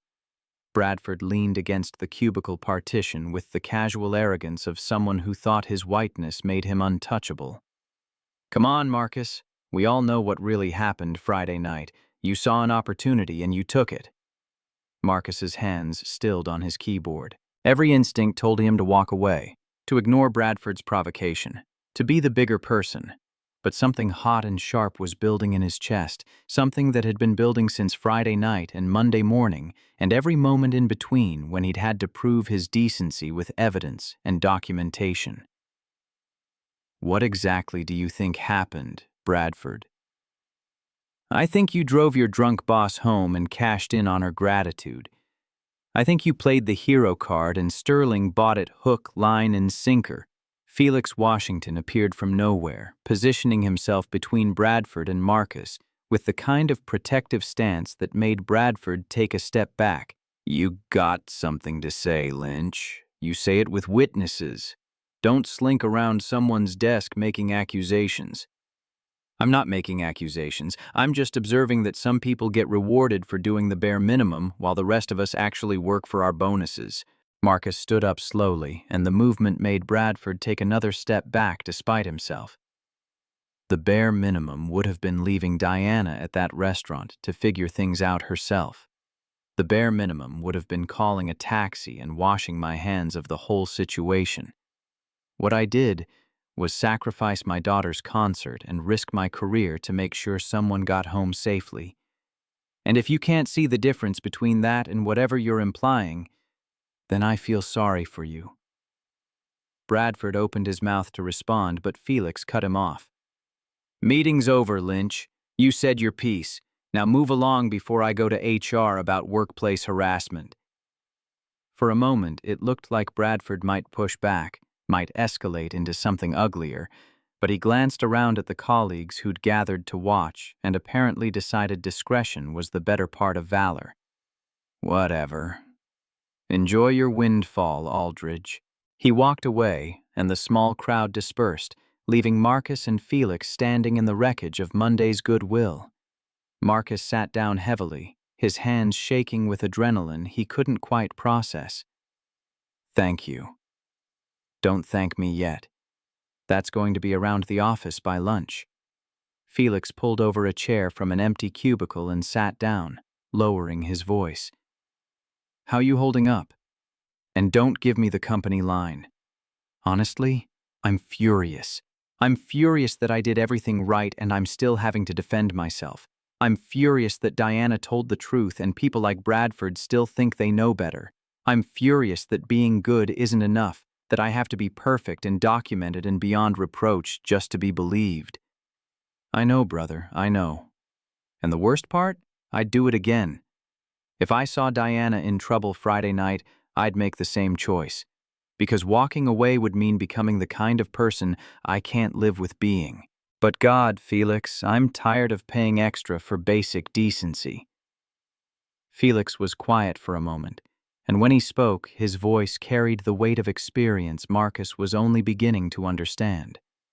That's the tax, man. The black tax. We pay it every day in 1,000 different ways. Extra documentation, extra proof, extra careful about how we talk and dress and exist in spaces that weren't built for us. And yeah, it's exhausting. But you know what the alternative is? What? Giving up. Becoming bitter. Letting people like Bradford define who we are and what we're capable of. You didn't do that. You stayed decent even when it cost you. And your daughter saw that. Sophie's going to remember that her dad sacrificed something important to help someone who needed it. That's worth more than any bonus. Marcus wanted to believe that. Wanted to believe that Sophie's understanding mattered more than Bradford's insinuations, or the whispers in break rooms, or the careful looks from colleagues who couldn't quite decide what to think. But belief was hard when exhaustion sat on his shoulders like physical weight. The rest of Tuesday passed in a fog of spreadsheets and meetings and careful navigation around colleagues who treated Marcus like he was simultaneously a hero and a scandal. By 5 p.m., he was ready to escape, to pick up Sophie and go home and pretend the outside world didn't exist for a few hours. But his phone buzzed as he was packing up. Diana's name appeared on the screen. Can you stop by my office before you leave? Marcus climbed the stairs to the executive floor, a journey he'd made countless times for project reviews and quarterly check-ins, but never with this particular weight of uncertainty. Diana's new office was smaller than her old one, a lateral move that Sterling had presented as a promotion to strategic operations, but everyone understood was really a graceful demotion. She was still a director, still had authority, but she no longer managed Marcus's department directly. Diana looked up when he knocked, and Marcus was struck by how different she seemed from the composed professional he'd known for 6 years. There were dark circles under her eyes despite careful makeup, and her hands trembled slightly as she gestured for him to sit. "Thank you for coming. I know it's late." "What's going on?" Diana took a breath that sounded like it hurt. "I had a meeting with Vivian this afternoon. About my conduct at the party." She paused, and Marcus could see her choosing words carefully. "I'm being placed on a performance improvement plan. Mandatory counseling for alcohol issues, monthly check-ins with HR, and any future incidents will result in immediate termination." Marcus absorbed this, trying to gauge what it meant for Diana and whether it changed anything about his own situation. "I'm sorry. That seems harsh." "It's fair. I got drunk at a company function and put both of us in a terrible position. The fact that you handled it perfectly doesn't erase my poor judgment." Diana looked down at her desk, and when she spoke again, her voice was quieter. "I also wanted to tell you that I've started attending AA meetings. 3 so far. It's harder than I expected." "That's good, though. Getting help." "Is it? Sometimes it feels like I'm just admitting failure in yet another area of my life." Marcus thought about his own failures, about the nights after Camille died when he'd wanted nothing more than to stop existing, about the mornings he'd dragged himself out of bed solely because Sophie needed him to. Getting help isn't failure. It's the opposite. It's saying this problem is bigger than me, and I'm smart enough to know I can't fix it alone. Diana smiled, but it was a sad thing that didn't reach her eyes.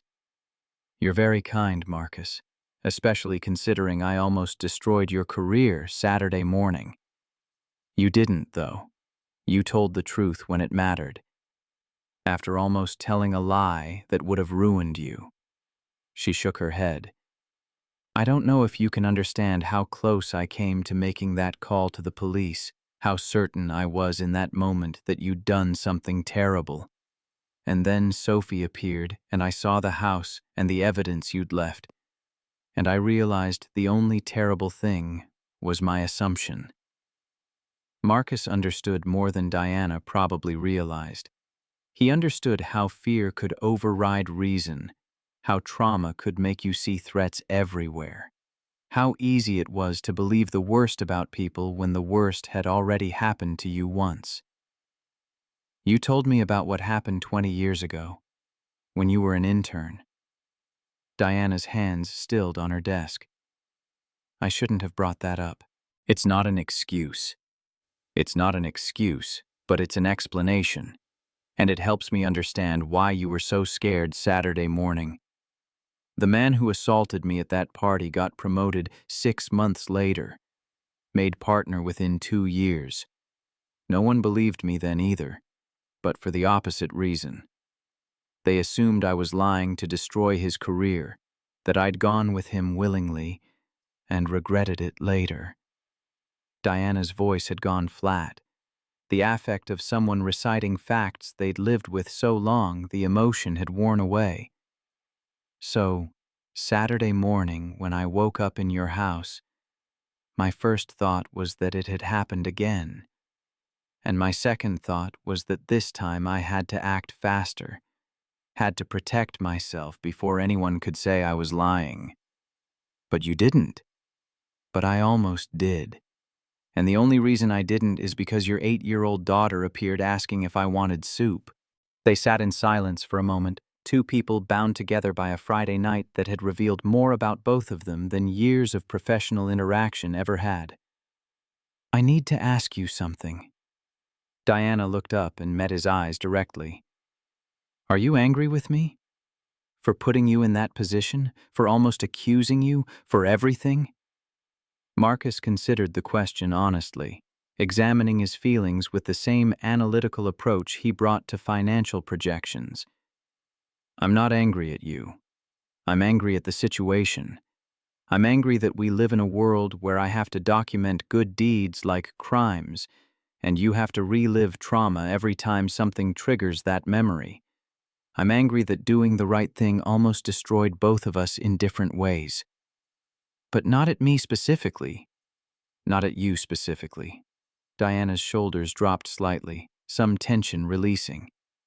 Thank you. I don't deserve your forgiveness, but I'm grateful for it anyway. We all deserve forgiveness for our worst moments. That's what being human means.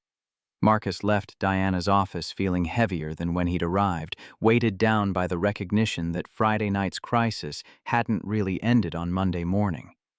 It had just shifted into a new phase, one that would take weeks or months to fully resolve, one that had already changed both their lives in ways they were still discovering. The weeks that followed settled into an uneasy routine. Marcus went to work and did his job and tried to ignore the whispers that died down when he walked into rooms. Diana attended her AA meetings and her mandatory counseling sessions and slowly rebuilt the professional reputation she'd damaged in one drunken evening. They were polite to each other in hallways and meetings, careful not to give anyone ammunition for gossip. But something had shifted between them that neither quite knew how to address. Bradford Lynch continued making snide comments when he thought no one important was listening, and Marcus continued ignoring him with the patience of someone who understood that engaging would only make things worse. But the comments wore on him, each one a small cut that didn't bleed much but added up over time. Then December 23rd arrived, 3 weeks after the party, and with it came Sophie's second winter concert. The school had scheduled a makeup performance for families who'd missed the first one, a gesture of kindness from administrators who understood that life sometimes interfered with even the most important plans. Sophie had been counting down the days, had reminded Marcus every morning at breakfast that this time he had to be there, had to sit in the front row, had to see her sing her solo in person instead of through a phone screen. Marcus left work at 4 p.m. and drove straight to Jefferson Elementary, arriving 45 minutes early because being late was not an option. He claimed a seat in the front row, dead center, and waited while the auditorium slowly filled with parents and grandparents and siblings squirming in their chairs. His phone buzzed, a text from Diana. I know tonight is Sophie's makeup concert. I hope it's everything you both need it to be. He started to reply but stopped when he saw a familiar figure entering the auditorium. Diana Hartwell, dressed in jeans and a sweater instead of her usual suit, scanning the crowd until her eyes found Marcus in the front row. She made her way down the aisle and paused at his row. Is this seat taken? Marcus looked at the empty chair beside him, trying to process why his boss would be at his daughter's elementary school concert. Diana, you don't need to be here. I know I don't need to be, but Sophie called me this afternoon. From your phone, apparently. She told me there was a second concert and she wanted to make sure I knew her daddy would be there this time. Diana's smile was tentative. She also said I should come if I wanted to see what I made you miss the first time. Despite everything, Marcus laughed. That sounds like Sophie. Is it okay if I sit? I'll leave if it makes you uncomfortable. Marcus gestured to the chair and Diana sat down, and they waited together in the kind of silence that somehow didn't feel awkward despite the weight of everything unspoken between them. The lights dimmed and children filed onto the stage, angels and shepherds and wise men reconstructed from the first performance. Sophie spotted Marcus immediately and her face transformed, lit up with joy so pure it made his chest ache.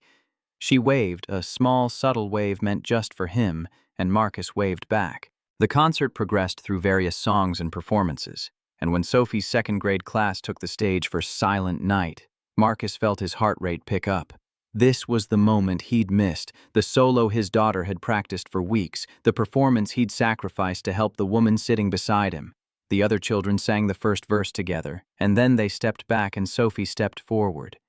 Her voice rose clear and strong, filling the auditorium with words about peace and holiness and light in darkness. She didn't look away from the audience this time, didn't scan for someone who wasn't there. Her eyes found Marcus in the front row and stayed there, singing to her father the way she'd wanted to 3 weeks ago. When she finished the verse and the other children stepped forward to join her again, Diana leaned over and whispered, "She's remarkable." "Yeah, she is." After the concert ended, Sophie ran down from the stage and launched herself at Marcus with enough force to nearly knock him over. He caught her and lifted her up despite her protest that she was too old to be picked up, and held her close while she chattered about whether he'd noticed her remember all the words, and had he seen when she almost tripped on her costume but caught herself. "I saw everything, baby. You were perfect." Sophie pulled back and noticed Diana standing awkwardly to the side. "Ms. Diana, you came." "I did. Thank you for inviting me. You have a beautiful voice. Did you hear my daddy breathing all weird during my solo? I think he was trying not to cry." "I was not trying not to cry." "Daddy, you were totally trying not to cry. Your face does this thing."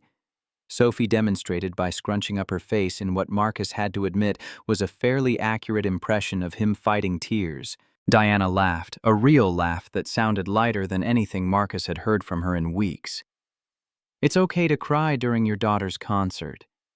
That's what good fathers do." They walked out to the parking lot together, an odd trio that probably looked strange to anyone paying attention. Marcus waited while Diana said goodbye to Sophie and watched his daughter hug a woman she barely knew with the easy affection of someone who'd decided they were friends. After Sophie was buckled into the car, Diana touched Marcus's arm. "Thank you for letting me be here tonight. It meant more than you probably realize." "Thank you for coming. Sophie was right. You should see what we both missed the first time."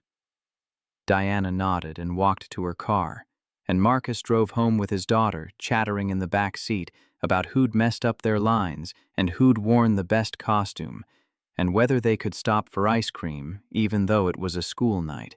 "Just this once," Marcus agreed, and Sophie cheered. They sat in a booth at the local ice cream shop with their coats still on because the place was freezing, and Sophie worked on a sundae that was mostly whipped cream and sprinkles. "Daddy, do you think Ms. Diana is sad?" The question caught Marcus off guard mid-bite of his own ice cream. "Why would you ask that?" "Because she has the same eyes you had after Mommy died. Like she's trying really hard to be happy, but it doesn't quite work all the way." Marcus set down his spoon and studied his daughter across the sticky table. "You remember that? You were only 4. I remember some things. I remember you would smile when I was looking, but then your face would go back to sad when you thought I wasn't." Sophie scooped up a massive spoonful of whipped cream. "Is Ms. Diana's husband dead too?" "No, baby. They got divorced. But sometimes divorce can hurt almost as much." "Oh." Sophie thought about this while she ate. "Is that why you helped her when she was sick? Because you know what it's like to be sad?" Marcus felt something crack open in his chest, some understanding of his own motivations that he hadn't fully articulated until his 8-year-old daughter spelled it out. "Yeah, I guess that's part of it." "Good. Sad people should help other sad people. That's how everyone gets less sad."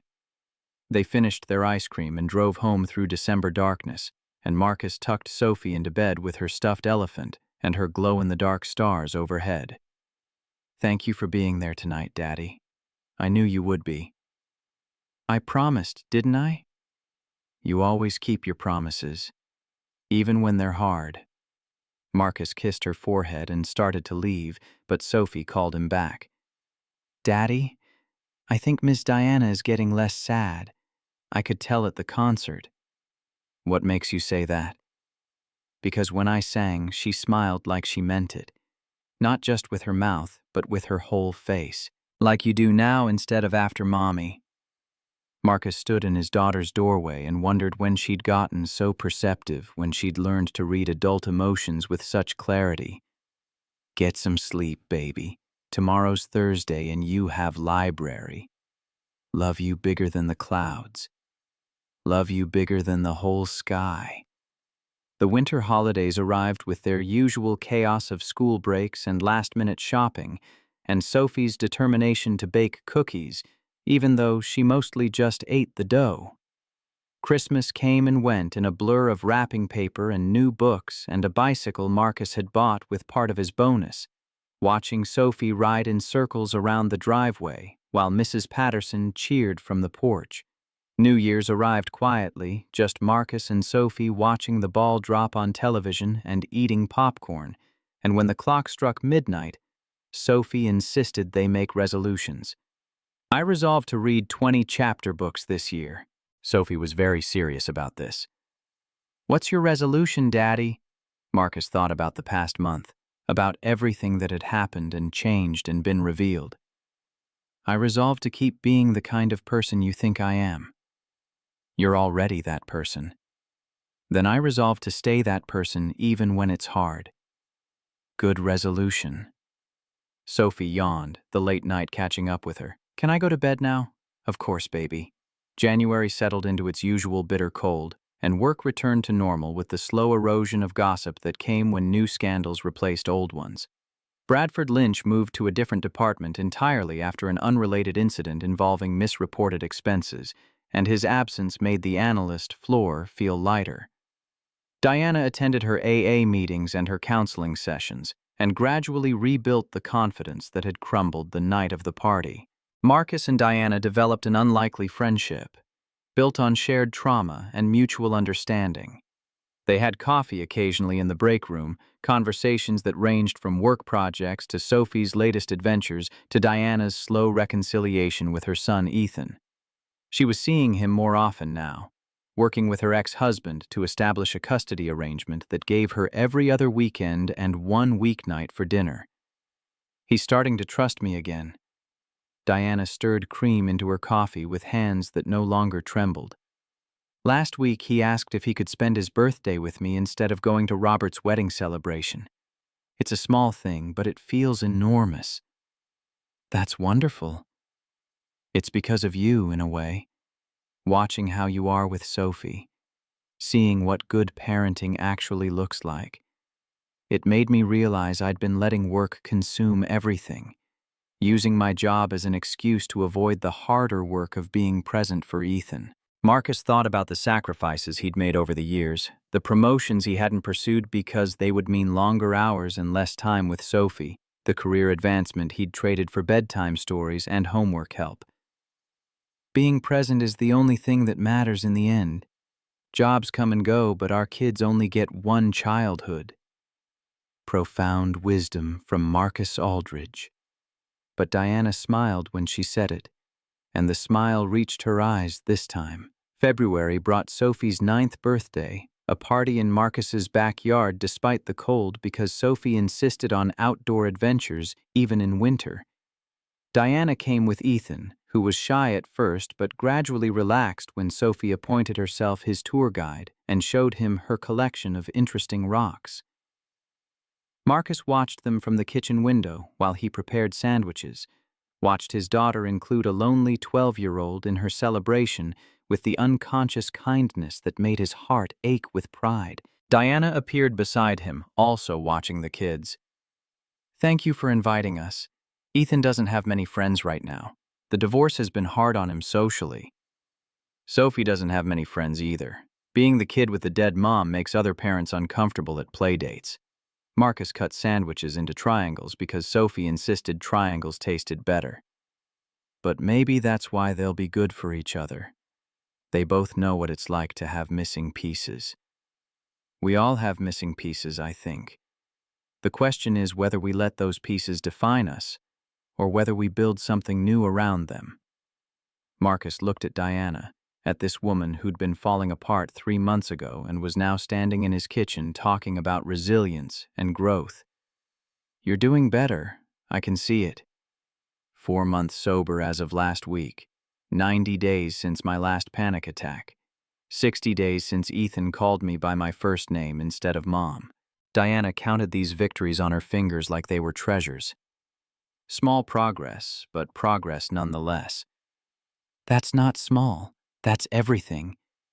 They carried sandwiches out to the backyard where Sophie had organized an elaborate game that seemed to involve running in circles and shouting. Ethan was laughing, actually laughing, and Diana's face transformed, watching her son experience joy. Later, after the party ended and the guests left and Sophie crashed on the couch in a sugar coma, Diana helped Marcus clean up the backyard. "Can I tell you something?" Diana picked up discarded paper plates with hands that moved efficiently.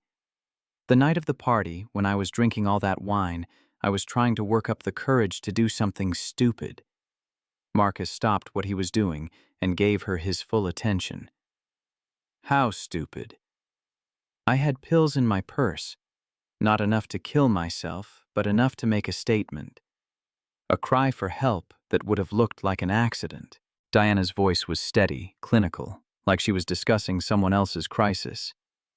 "I was going to take them in my car after the party, drive to some parking lot and pass out and hope someone found me before it was too late." Jesus, Diana.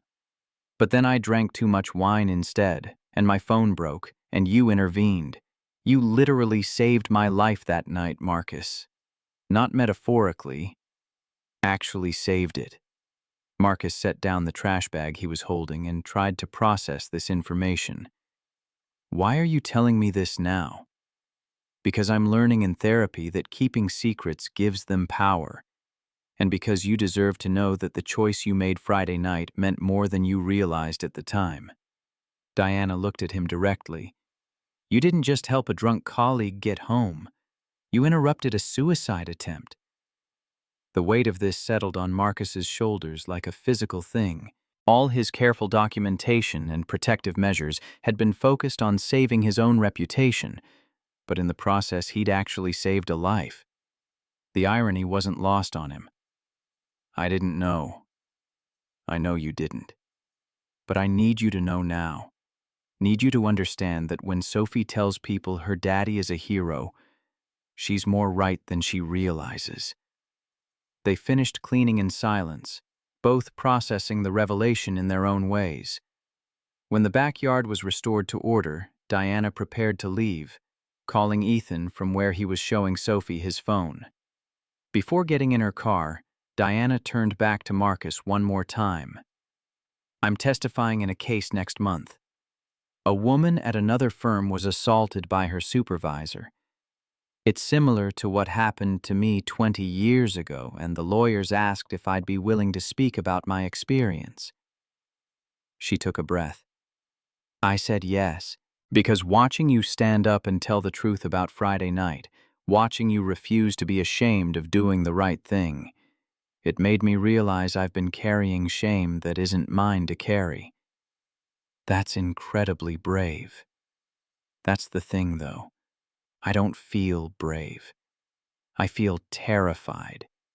But I watched you walk into that conference room knowing people might not believe you, knowing you might lose everything, and you did it anyway because it was necessary. If you can do that, I can do this." Marcus watched Diana drive away with Ethan in the passenger seat, and he thought about the strange mathematics of courage.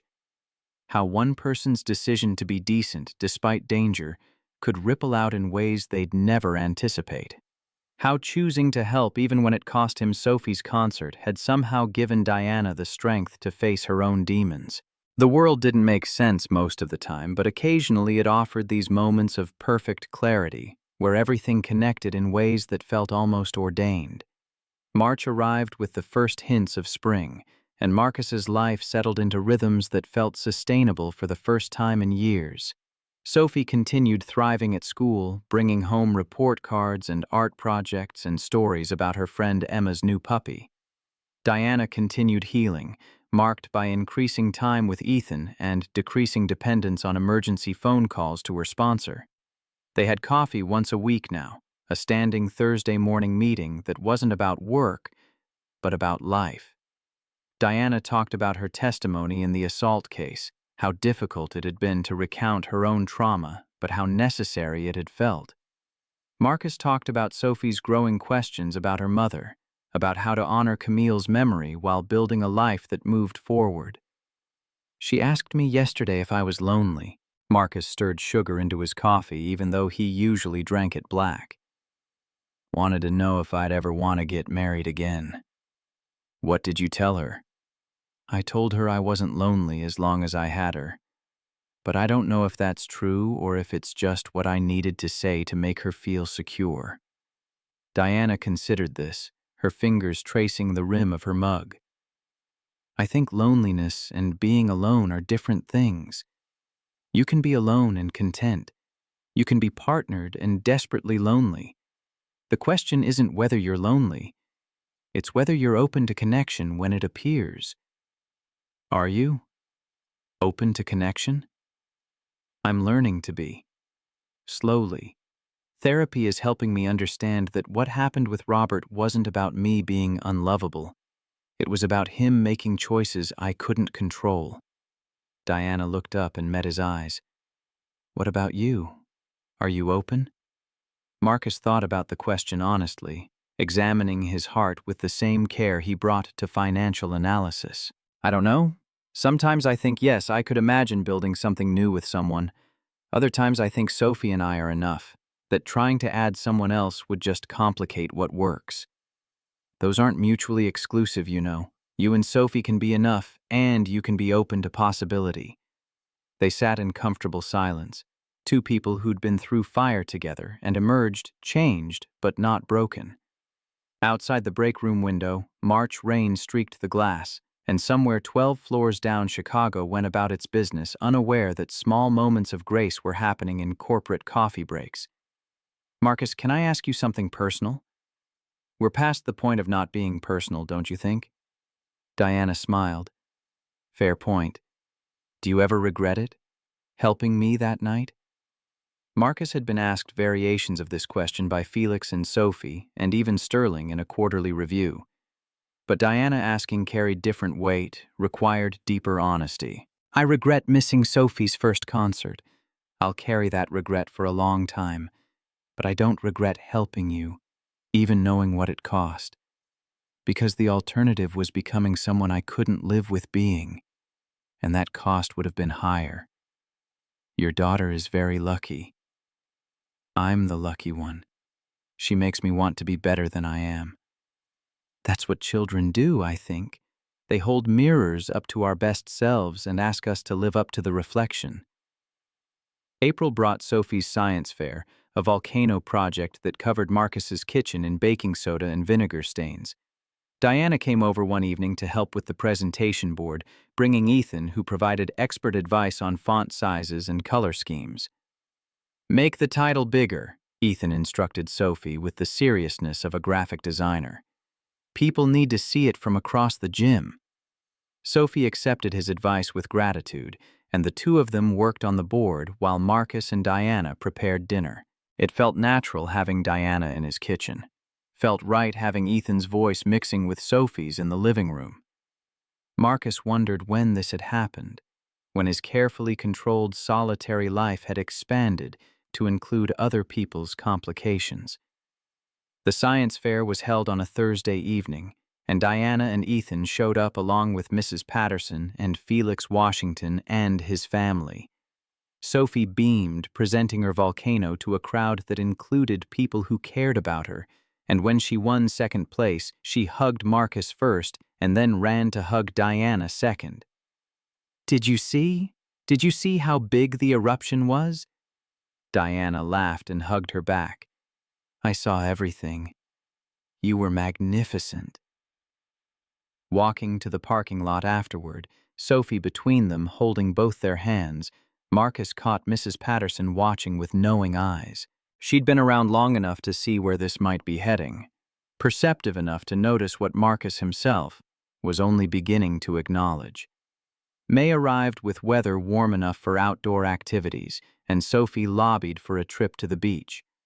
Lake Michigan was still too cold for swimming, but perfect for walking along the shore and collecting shells and pretending the Chicago skyline in the distance was actually a castle. Marcus invited Diana and Ethan without overthinking it, and they met at the beach on a Saturday afternoon that felt stolen from summer. Sophie and Ethan ran ahead building cairns out of smooth stones, while Marcus and Diana walked behind at a pace that allowed for conversation. I got the final custody modification yesterday. Diana's voice carried satisfaction. Full 50-50 split.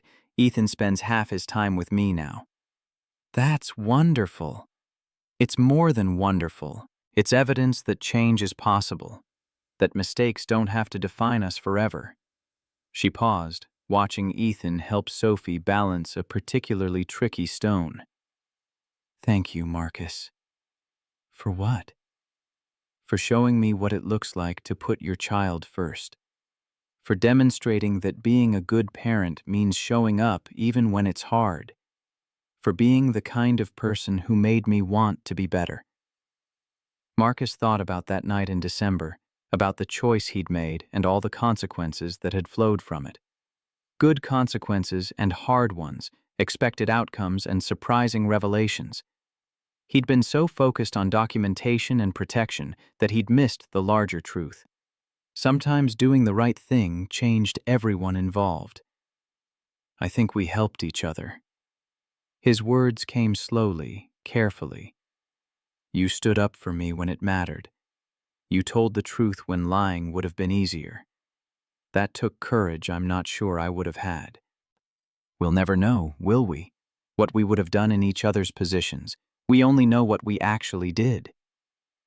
They walked in silence for a while, watching their children play in the distance, and Marcus felt something shifting in his chest. Not attraction exactly, though he wasn't blind to the fact that Diana was an intelligent, accomplished woman who understood him in ways few people did, but something deeper than attraction, some recognition that his carefully maintained solitude might be loneliness after all. Sophie appeared breathless from running, her hair wild from wind and her hands full of lake stones. Daddy, look what Ethan and I found. They're smooth enough to skip but too pretty to throw away. Then we'll take them home and make something beautiful out of them. Like what? We'll figure it out together. Sophie ran back to Ethan, and Diana turned to Marcus with an expression he couldn't quite read. Together is good. Better than alone, anyway. Yeah, Marcus agreed. Better than alone. The sun was setting when they finally headed back to their cars, the sky painted orange and pink over Lake Michigan. Sophie fell asleep in her car seat on the drive home, exhausted from running and exploring and the particular tiredness that came from being completely happy. Marcus carried her inside and tucked her into bed without waking her, and stood in her doorway for a long moment, watching her sleep. This child who'd forgiven him for missing her concert, who'd welcomed Diana and Ethan into their small world with open arms, who saw connections where Marcus had been too scared to look. His phone buzzed. A text from Diana. Ethan asked on the drive home if we could do this again next weekend. I told him I'd have to check with you and Sophie first. Marcus typed back, Sophie would love that. So would I. The response came quickly. Good. Because Ethan's not the only one who wants to do this again. Marcus sat on his couch in the quiet house, his daughter asleep down the hall, and thought about the strange journey from December to May. How one decision to help despite danger had unraveled both their lives and then slowly, carefully, helped them build something new. Not perfect, not without complications, but real and honest and moving forward. He picked up his phone one more time and pulled up the video of Sophie's first concert, the one he'd finally been able to watch after seeing her perform in person at the makeup show. His daughter's voice filled his living room, singing about silent nights and holy peace, and Marcus let himself cry now the way he hadn't allowed himself to cry in December. Because helping Diana had cost him this moment with Sophie, but it had also given him something he hadn't known he needed. Proof that doing good things mattered even when the cost was high. Evidence that sacrifice could lead to grace. Understanding that sometimes the hardest choices opened doors you hadn't known existed. The video ended, and Marcus sat in the darkness thinking about next weekend and the weekend after that.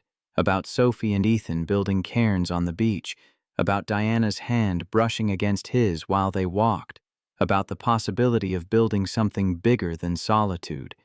Love is bigger than the clouds, he'd told Sophie 1,000 times, but maybe it was also bigger than fear, bigger than careful planning, bigger than the protective walls he'd built around his heart after Camille died. Maybe it was time to find out.